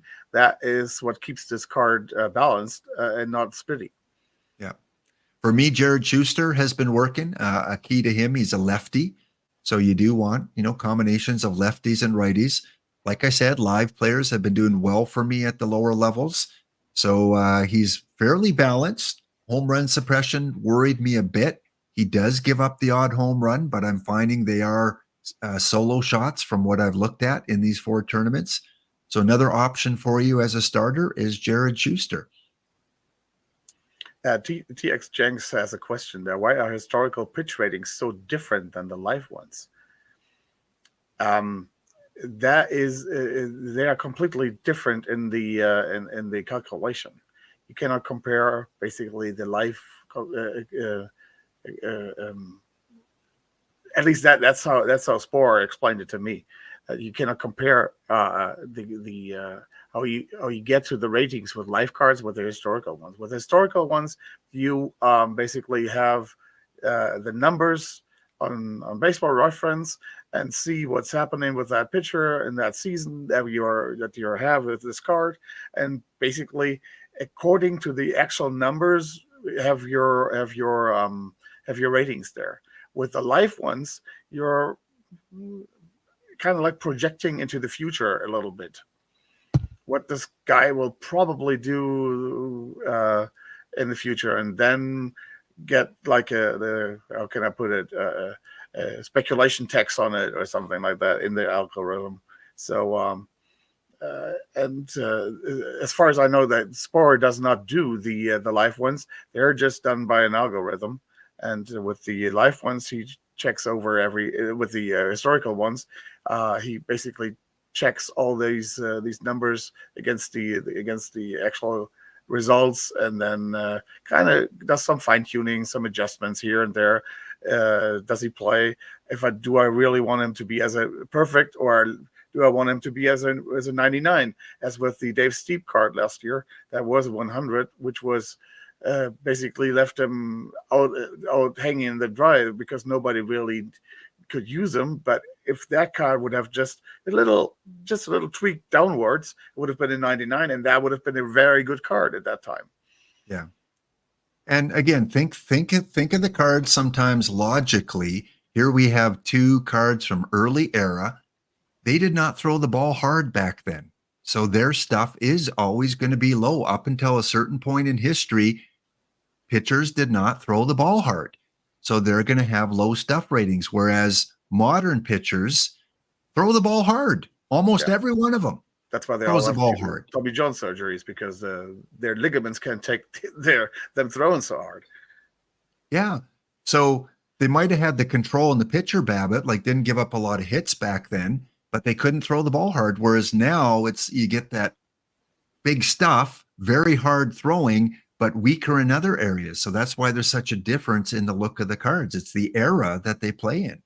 Remember in the 90s when you 95 was 95 MPH was that was a fireballer. Yeah. Yeah. Now, all right. Nowadays, if you don't have 95, then you're a finesse pitcher. Yep. So just think logically sometimes why the card looks the way that it does. All right. We're going to look at our batters, and then we're going to quickly go through bronze, and then we're going to let D-Block go because he's had a long day. We'll keep him for about another 20 minutes. And then we're going to finish off the show with Ohtani in the Matrix. Ohtani in the news, of course, with the big series in Korea. We'll see how he does as a member of the Chicago Cubs. So stay tuned, guys. We'll put out the entry form for the Matrix in 2 minutes' time.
All right, we're here with D-Block for one more segment before we go over the remaining cards that we are using and finding successful in our Iron and Bronze tournaments.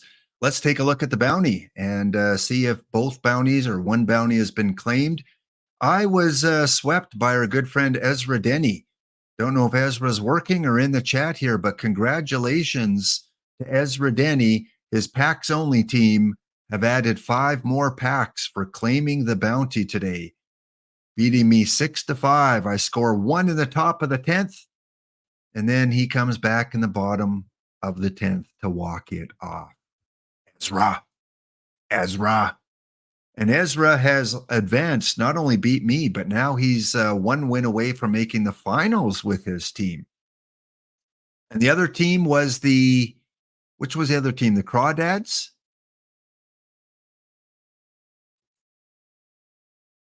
Oh, you're on mute there, D-Block.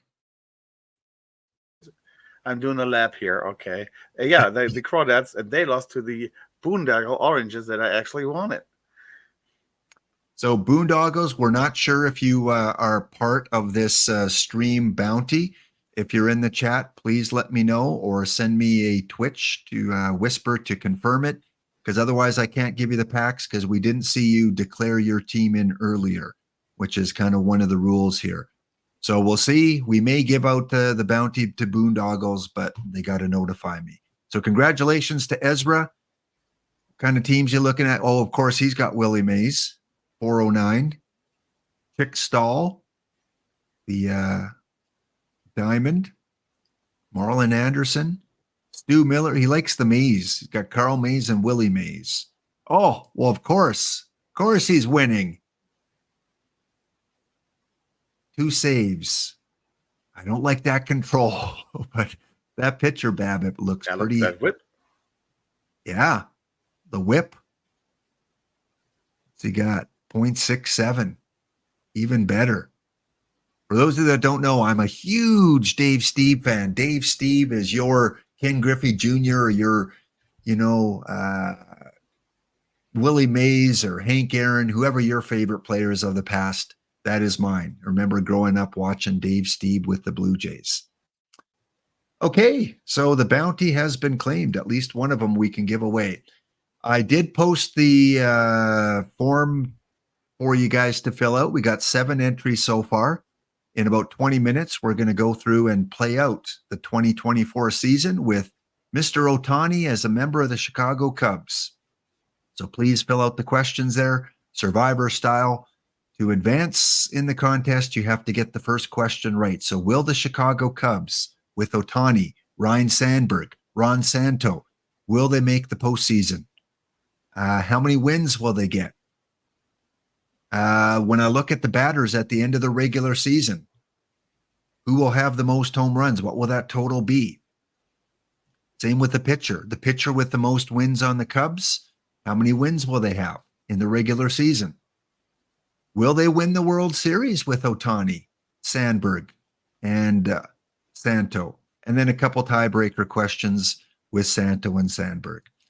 So we'll leave that open. Responses are coming in. We have 8 already, but let's get back to our cards and the batters. Did you find it easier looking for pitchers or batters in Iron, or was it about the same? I found it easier to look for batters. For batters? Okay. I think so. With pitchers, there's always this uncertainty with them.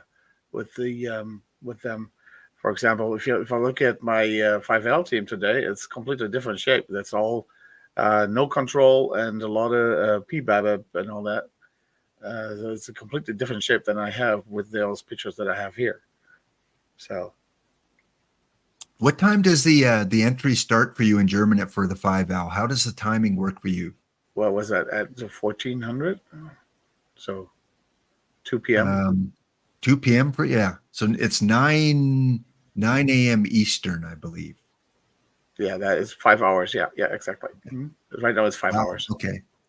Yeah. That's I did kind of good for me. Yeah.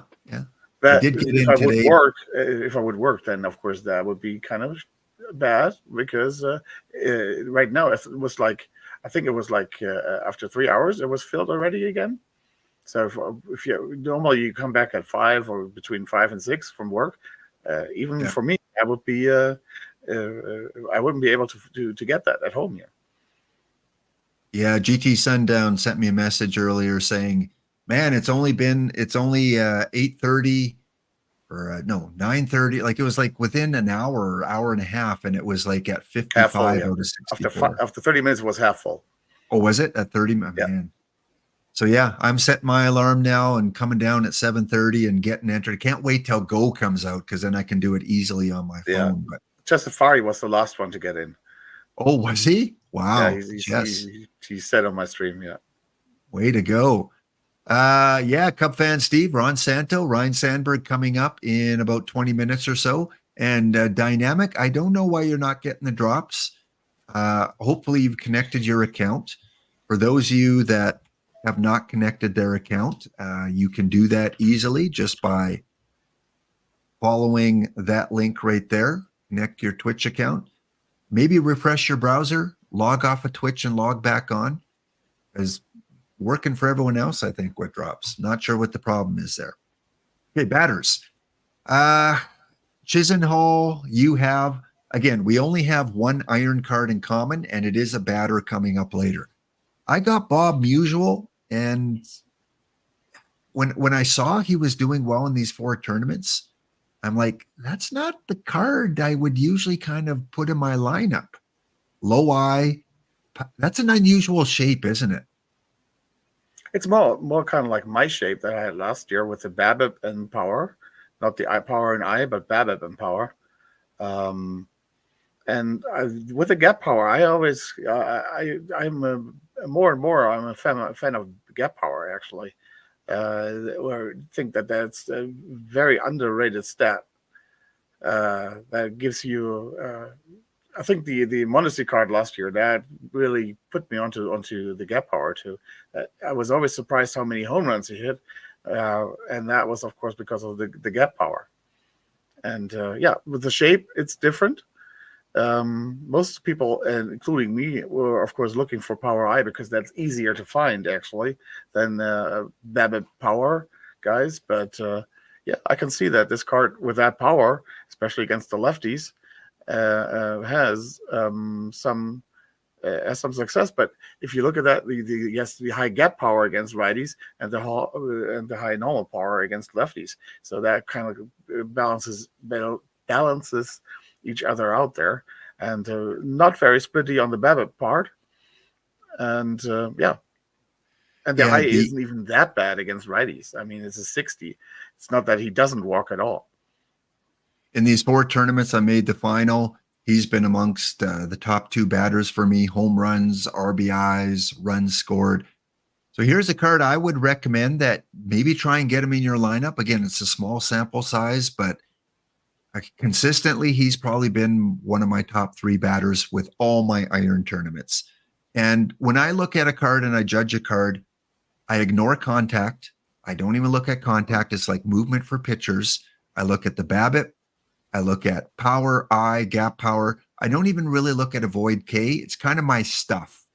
Remember I always said stuff can be low on pitchers? For iron, avoid K. I don't really pay attention to. Is that kind of your priority too? I look at it. It's not that. I mean, if you have, let me put it this way: if you have low BABIP and if you have high eye but low BABIP and low avoid Ks, that is, I don't like that much really. That just means that you either get a walk or a home run. That just means that either you get the guys on base home or nothing happens basically.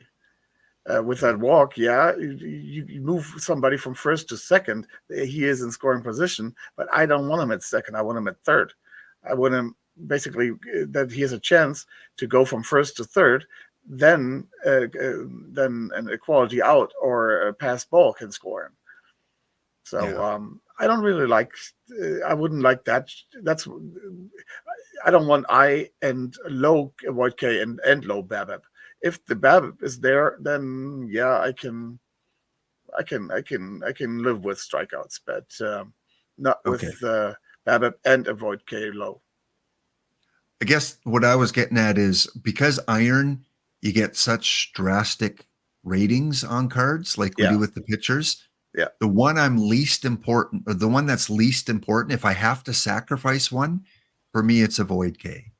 You've got the Chisenhall card. Is it just because we don't see these cards often in iron, the balance between the card that's working for you that When you I'm like? playing him, when I played him so far, he's basically really a blueprint to his career. I mean, against he was very, very consistent. He didn't really have those extreme highs, but he never really had those lows, and that's what this card really shows there.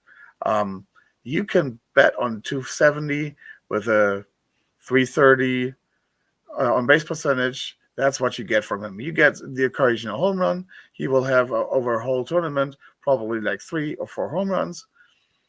He will have RBIs, of course. That number is always the thing with you need somebody in scoring position to get an RBI. Yes, okay, but if there is somebody on base, he's one of the guys you want at the plate because he's going to get the ball in plate. He's going to move the batter either with a quality out or he's going to score him. So that's I always know what I get from him. And he's playing third base and that should be a lot of power, but 70 power is good enough for me. With 70 power and 70 gap power, that's good enough. He's going to give me some home runs there. Yeah, I'm going to add him to my team because he's one of these low risk, low reward kind of guys. Exactly. Like you said, you know what you're going to get from him. He's going to be stable on your team, hit anywhere from 250 to 270 probably. And I'm going to add Lonnie. You don't often see, like I said, the balance in an iron card like this. To answer your question, Brent, they need to increase the number in 5L. The problem is, if they did put it up to 128, it would have to be a weekly. And I don't want a weekly in the 5L. It's fun to get into it every day. So, because there are no dailies that are 128. They're all 64 or lower. So I guess, if they create a second one, but then that what kind of defeats the purpose. We want one tournament. You get in. Next up, we got Ted and Woody. Woody was a great card at the beginning of last year. Yeah, it was. Really good card at bronze, more so, I think. Oh, was it iron? I think it was bronze. I think it was bronze. Herman Long and he was basically interchangeable. Both had good defense and power eye. Yeah. And a PM5L. Again, whatever time you pick, it's going to inconvenience someone. Whether it's after work or before work or America or Europe I guess this is inconvenient to the West Coasters. East Coasters, it shouldn't be as big of a problem, 9 a.m. So, I guess we just got to work with what we have. Plus, it ends kind of as I end my stream, too. So it's kind of nice because I can look at the finalists. So Woody held, again, sacrificing the BABIP, which I know you like the BABIP. Here's a case again where you're sacrificing the avoid Ks of Ted. But, we're going to move through iron because I want to get on to bronze. We'll show you guys a few more cards. I got live Carlos Santana that's doing well for me. Power I. A lot of people like that combination. Power I for your Steve Hunts. We got Dave Nicholson. And I've got Babe, not the Babe you might think of, though. Here's your BABIP and I player. Mm-hmm. My gap and power, just like, who is that guy that I showed? Gap and power. This guy here, Bob Musial. Yeah. So just at a lower degree. And the Nicholson, look at the avoid K. With the BABIP and the I can live with that avoid K. Yeah. This is pretty much a D block card. High BABIP, high I, with still a decent amount of power and gap power. D block would probably like the gap power. Yeah, exactly. Yeah. Exactly. That is. A lot of people like power I. D block kind of likes BABIP and I, and then maybe power, right? Yeah, with decent power still there. Exactly. Yeah. Here's the guy we both like. The only iron card we had. Yeah, how can you not? When you first look at it, though, yeah, it's got the power eye, but when you look at some of these other cards that have extended ratings on 2 or 3 areas, with Brett Phillips, you're only getting it here. But what we're not showing you is positional play, like defense, right? I think he's pretty good there, isn't he? That's where he gets his usefulness. Definitely. Definitely. Brad Phillips is extremely good when the as a defense player, as double T, right? Yeah. Let me just check And I it here. think he So he plays all has like three. he has left field a defense of 61 of 122, but then in tournaments, of course, it is 122. Center field 89, right field 113. Outfield range is 94. Outfield error is 86, and outfield arm is 91. So it's blues all the way there. Plus, he has a lot of speed and a good stealing ability, good base running. That's what makes this card really, as a center fielder, just very, very good. He has the eye, he gets on base, he has a little bit of power.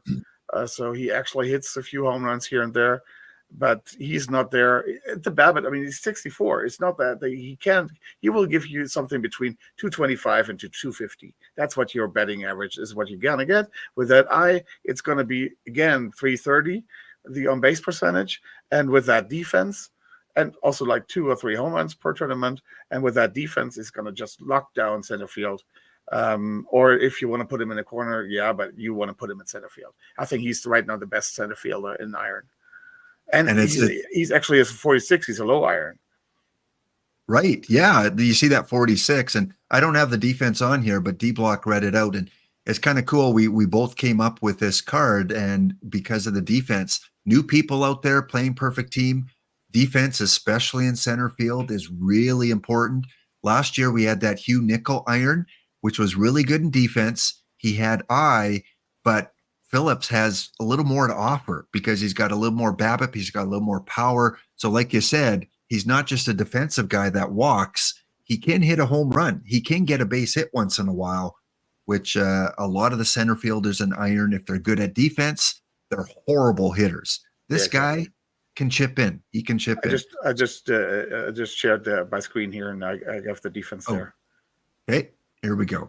Look at that. Speed and defense to go along with his eye and a little bit of power and a little bit of BABIP. So we are recommending as a lock, put in Brett Phillips. The other cards, play around with, but this guy, he's a lock you should have on your team. Yeah, and he's an excellent streamer. He's an excellent gamer, and he's just an overall nice guy. We're not trying to get him as a guest on our channel. We're not trying to. Hey, that would be nice, man. Brett, we love you. We love you. We're promoting you. The other thing new players you have to keep in mind is they do live updates of cards every month. And Spore announced that the first ratings change for live cards is going to be mid-April-ish sometime. So when they do a live update, they'll let you know. And then the next day, you're going to look at your live cards and the ratings will be slightly different, up or down, depending how they did in real life. So Brett Phillips, if he has a good first few weeks, he might increase his BABIP, he might increase his power, or they could drop, depending how he does. So if he went up to a bronze, you'd have to adjust your lineup, obviously, because bronze cards can't play in this tournament. So you have to be really aware on live updates, taking players out of your lineup, because if you don't, the game will just play with 24 players or 20 players. They'll remove the card from your team and you play with whatever's left. Watch for those live he'll updates. Increase his pitching, exactly. And he pitched a lot. Actually, I don't. I have him. I want to check that out. Yeah, let's see what he's got for pitching. Customize.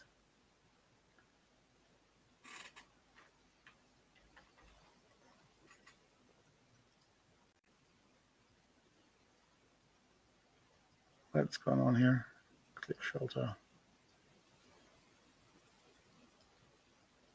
Customize last name starts with.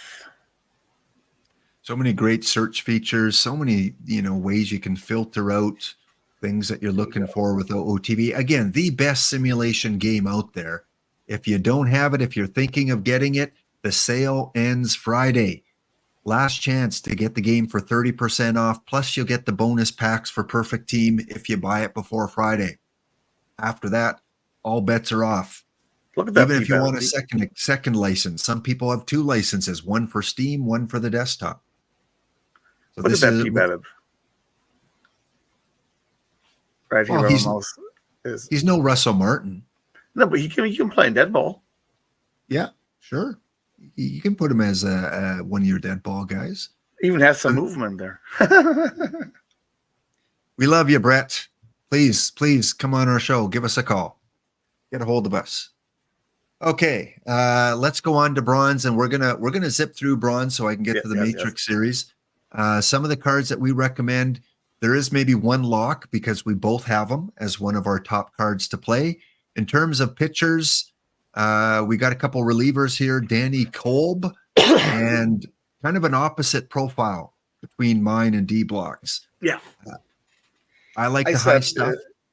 I said normally with those pitchers don't do it, but he has done very well for me. So with that P-Bab and home run suppression, what can go wrong there, really, right?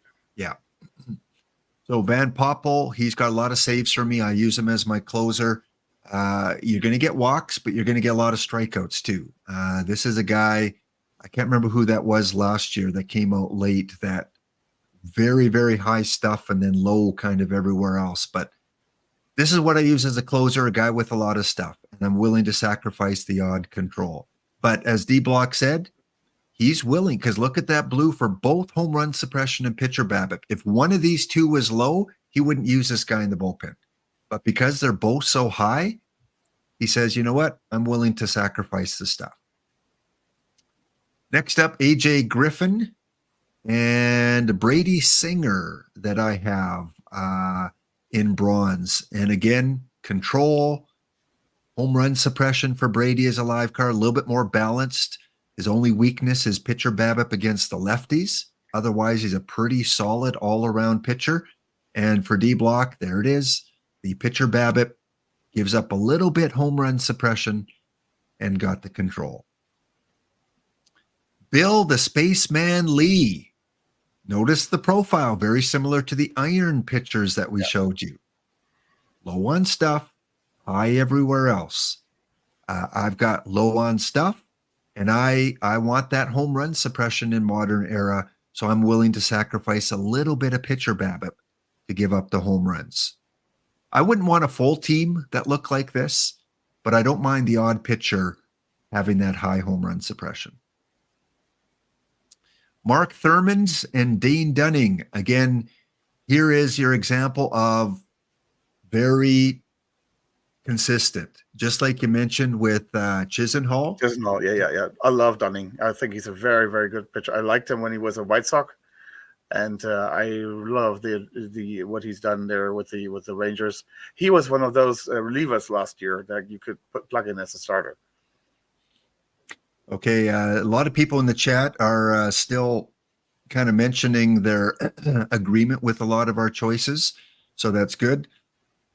Some surprised you didn't have Singer on there, but like I said, we're 3 days into this, guys, and so many cards in the game that maybe we haven't tried. I haven't tried a lot of the cards that D Block has shown, and I'm sure he hasn't tried a lot that I've shown.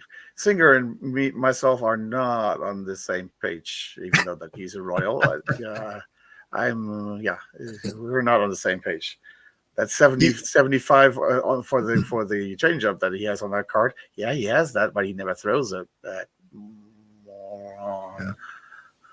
For me, he's a lock. Not so much for D Block. I think we can probably say Dunning would be a lock, wouldn't you say? Yeah, I haven't looked at him, to be honest. I did not really see him there. He would be a lock for me. Yeah, he's exactly he's the type of pitcher that I'm actually liking and that I'm looking for. As like my Highball Wilson last year, the Charlie Lee last year.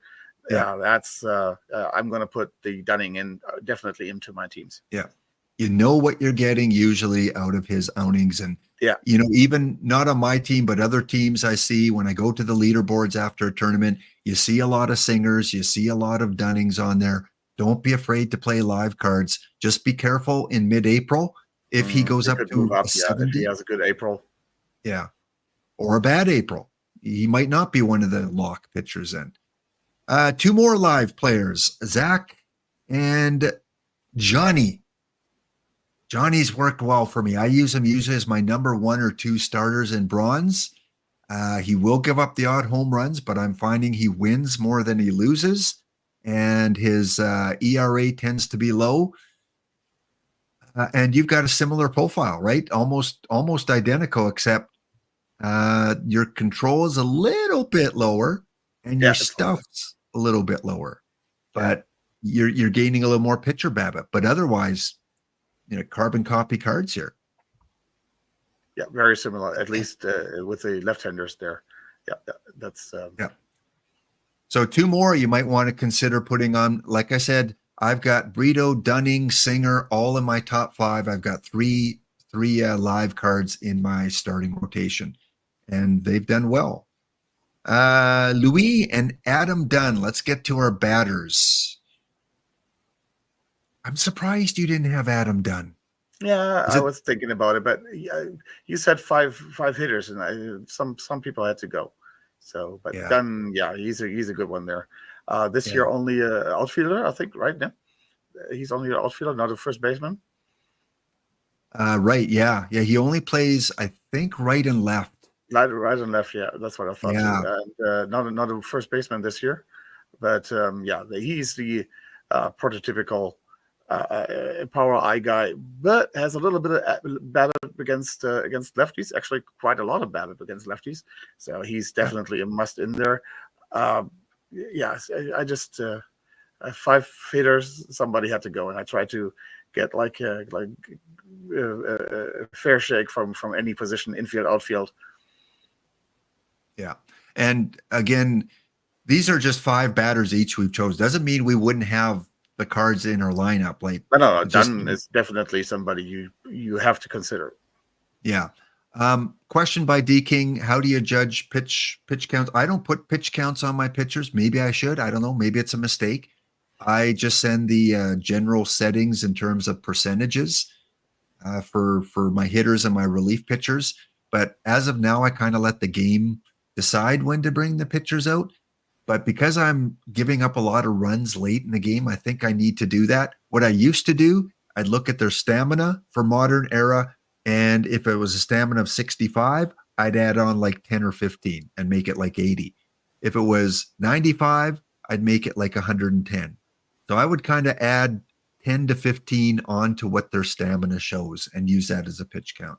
And it seemed to work when I did set those. Do you have a set rule for pitch counts?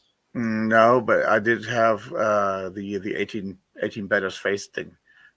So they're only facing each batter twice, and after that, no matter where the game is, it could be that they have like 4 in the third inning only if they have given up some hits there. But I don't care. I'm not sure if that penalty is still in here in this version. I haven't done it yet. I haven't put it at that yet, just because we're just testing things out. But that 18 batters faced is, if I know pitchers that just doesn't really matter. With some other pitchers, it really does matter that they're.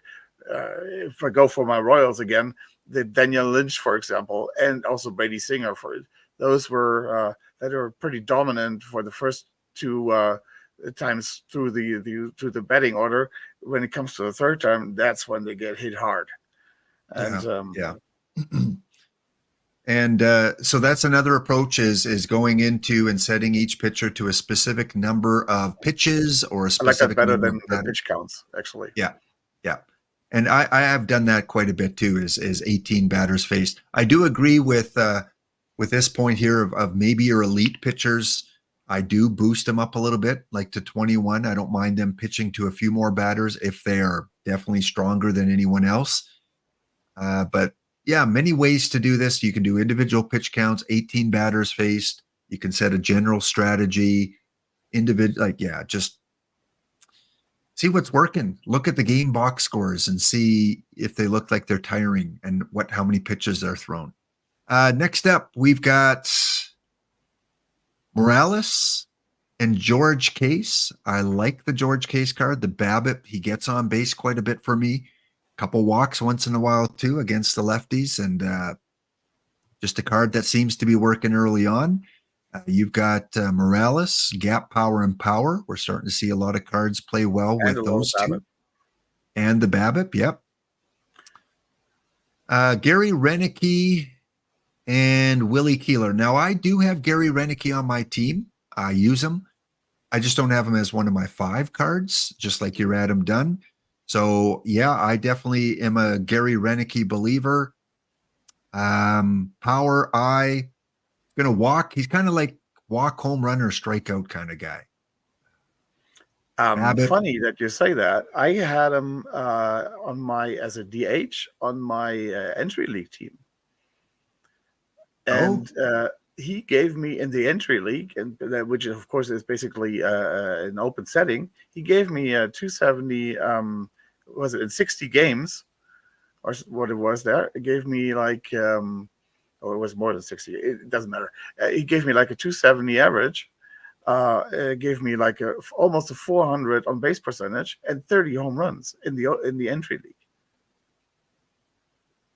Right now, he's giving me around hitting. He's hitting around 200 in silver, and but giving me like a 320 on base percentage, and leads my team in home runs. And I do have the 100 starter in there, for example. Wow. And Willie Keeler is an interesting one, D Block, because I talked earlier about how I really don't care about avoid Ks. So if I was not to test him out, I would look at this card and go, I'm not going to put him in my lineup.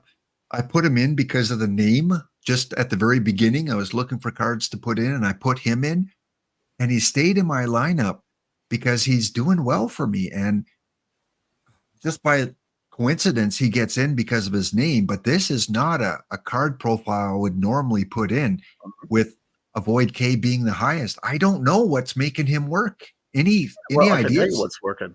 I mean, how can you get out? You can get out by a strikeout. He's not going to strike out, and then you can get it out by putting the ball into play. He doesn't walk, but he puts the ball into play without contact and without BABIP. So he's basically a true outcome. He either gets on base or he gets thrown out. So because of the eye, and I mean, the eye isn't that bad against righties. He still walks from time to time there, he won't give you home runs there. That's it. But anything else, he's going to have a great average, and he does not strike out. And he actually is probably going to walk more than he's going to strike out. So I can see that working. He is at right field. Usually you would like some power there in the corner outfield, but well, then you get those home runs from the Renicky. Yeah. In left field. Yeah, again, I look at the player and I think about logically back in dead ball era when he played, a lot of spray hits, a lot of singles and things like that. So it makes sense he would get on base a lot that way. I just didn't think it would transition over to the modern era as well as it has. So he has kind of surprised me. Not the fact that he's done it as a player in real life or in his era, just that it's translated to the modern era as well as it has. You got Enrique Hernandez, the utility guy, and I've got Tom Tresh. Again, power eye. Nothing specific there. You got the high BABIP. And the one we both agree on that I can't believe he's a bronze. It's that avoid K that's doing it. We both, as our lock, think you guys should have Jake Stahl. Definitely. Right? By far, I think the best hitter in bronze. There are some other really, really good first basemen. I had the Kendris in there, and I'm playing actually Kendris at first base and Jake Stahl at DH, because Kendris actually can play a little bit of defense there. Jake Stahl is terrible there. Of course, it's first base, but still. There are some others like Tony Soliter. He has a very, very good first baseman card there too. But I like that Jake Stahl is just I like that. I like it a lot. Yeah. And looks like some in chat. Johnny's saying, yeah, he likes him. I mean, unless you're really big a Void K guy, you're not going to use him. But he just and this is a DH tournament too, so you can have a couple first basemen on there. One that plays DH. You mentioned Kitty. Minerva mentioned Kitty. He might be on my lineup. I can't remember. I don't know if I have Dolph Camilli's another one I know a lot of people use. I think he's iron though. But there are people we left out, but I told D Block, let's just pick 5 pitchers, 5 hitters from both leagues, just to kind of get your appetite wet a little bit, and new players, looking up only a few cards and not like 70 cards on the card shop. Kitty used to like the 4th best first baseman. Do you have him on your screen there? Let's show him. Let's show them Kitty. Very simple. I do have him. I should have him on this TV.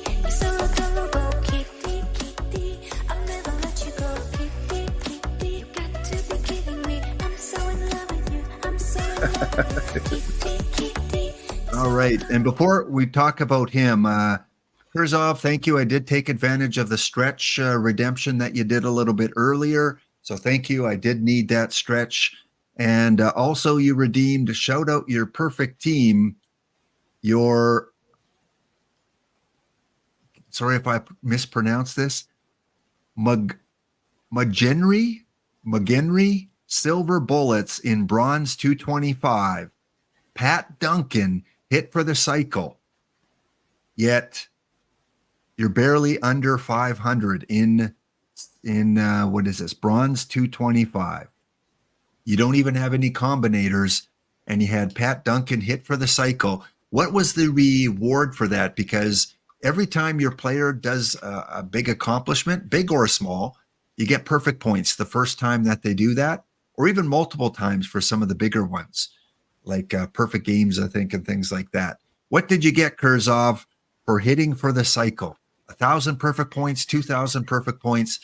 Everyone raise your glasses to Kurzov and his Mugenri Silver Bullets, bronze 225, Pat Duncan, hitting for the cycle. All the best in your bronze league.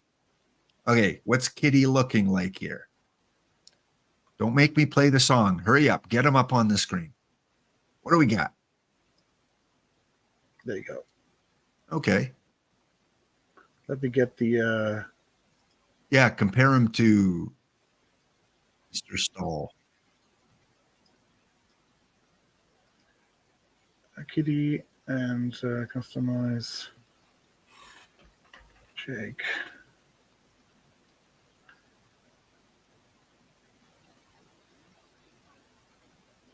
Where is he? He should be there. Yeah, Jake Stahl. Do you have him on this account?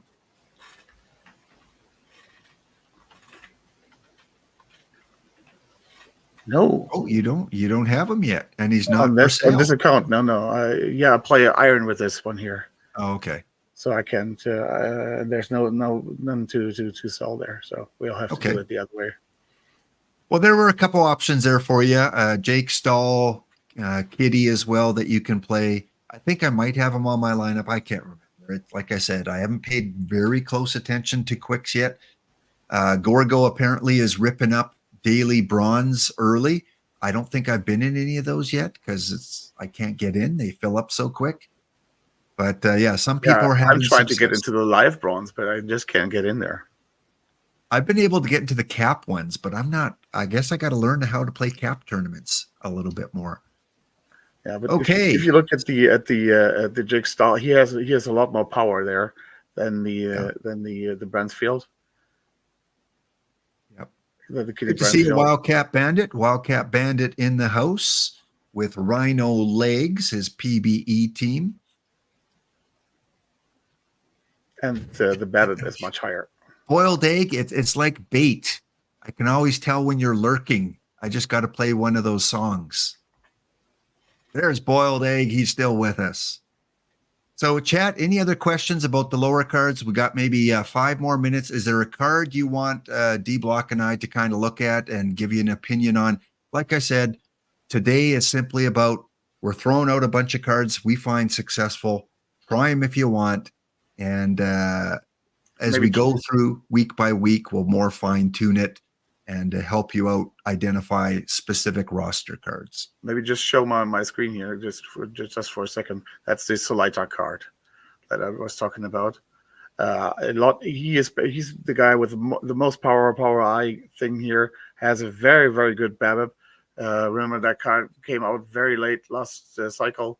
Yeah, and it was instantly the meta there. So I would actually play this guy over Kitty. Yeah, in my opinion. And even he's close. Like I'm rotating back and forth with Stahl and Solita. Like the pitcher BABIP though, or the BABIP. BABIP is the thing that gives it for Stahl. Yeah. So I'd sacrifice power and I to get that BABIP. So, but he looks like splitty wise, he can play both ways, Stahl, and looks like they both. Yeah. And then you have this the Morales, he's a little more balanced there than everybody else. So that makes like 4 or 5 really, really good first baseman choices you do have there in bronze. You can only play 2 basically at one at first base and one at DH at the same time. So. And again, as we go week by week by week, we're going to talk about platoon situations because you're going to want to do that as time goes on, find platoon and pitcher usage and things. But again, today, our first tutorial here, just very basic for the new people. What kind of cards should you be looking at? What kind of look to the cards? And enter the tournaments. You got nothing to lose. You got 2 free slots. You might as well get into the bronze and iron. And then as you get more comfortable with them, work your way up to silver and gold and diamond as you accumulate more cards. One more. We got one request from Minerva here. Can you pull up the Bueno reliever? Bueno. Okay, there he is. I don't have him on my account yet, but very splitty. Very good against the lefties. But very splitty, but exactly my type of shape here with very low stuff. I probably wouldn't use him. I probably wouldn't use him. Just I'd have to test him maybe for a few tournaments, but he's not a card I put in as a reliever just because of the stuff. The card you used with low stuff had really high home run suppression and pitcher BABIP both ways. Well, he does against the lefty, so he would be kind of like a lefty specialist. If specialists work like you want them to work, then I absolutely specialist. Yeah. If lefty specialists work, I would use them, but I don't want to risk it and the righties come in against him. Where he doesn't do bad, but no, it's not that he's doing bad, but yeah. So that's just my take on it. In the current setup of the game, I would not use him in my bullpen. I'd rather do the safe rather than sorry kind of approach.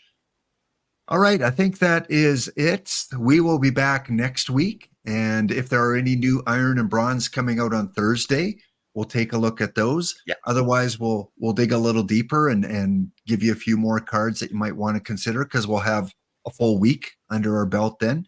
And D Block, when you're on again tomorrow at what time Eastern?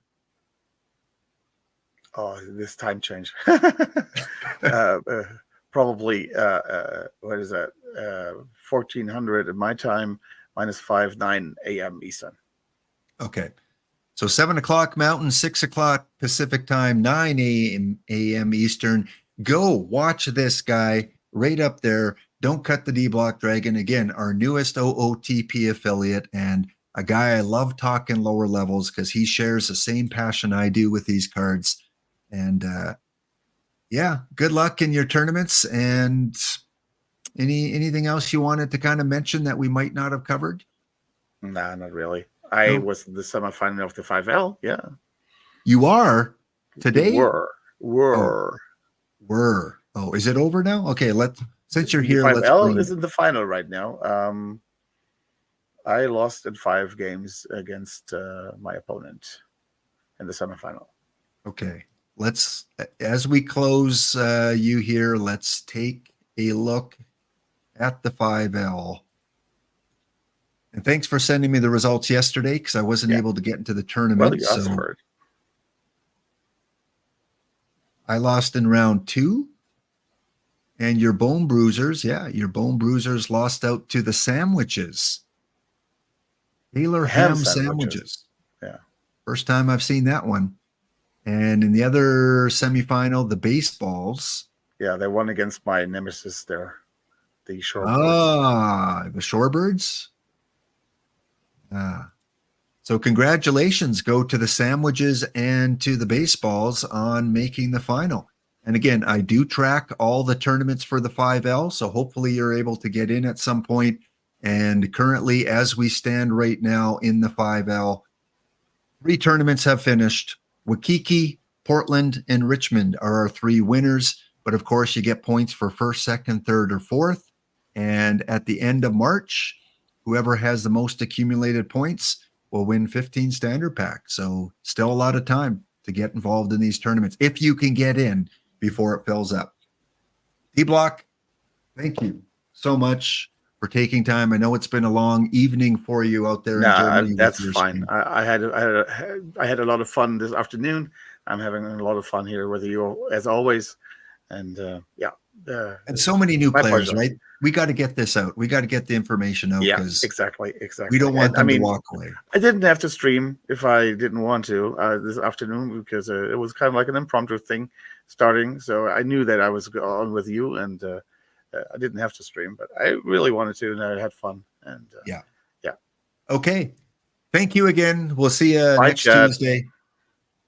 Everyone, give it up for Don't Cut the D-Block Jag and give him a few emotes there and go follow him on his channel. Again, just a great new streamer with OOTP. And say hi to Tootsie. I will. For us. All right. See you, D-Block. See ya.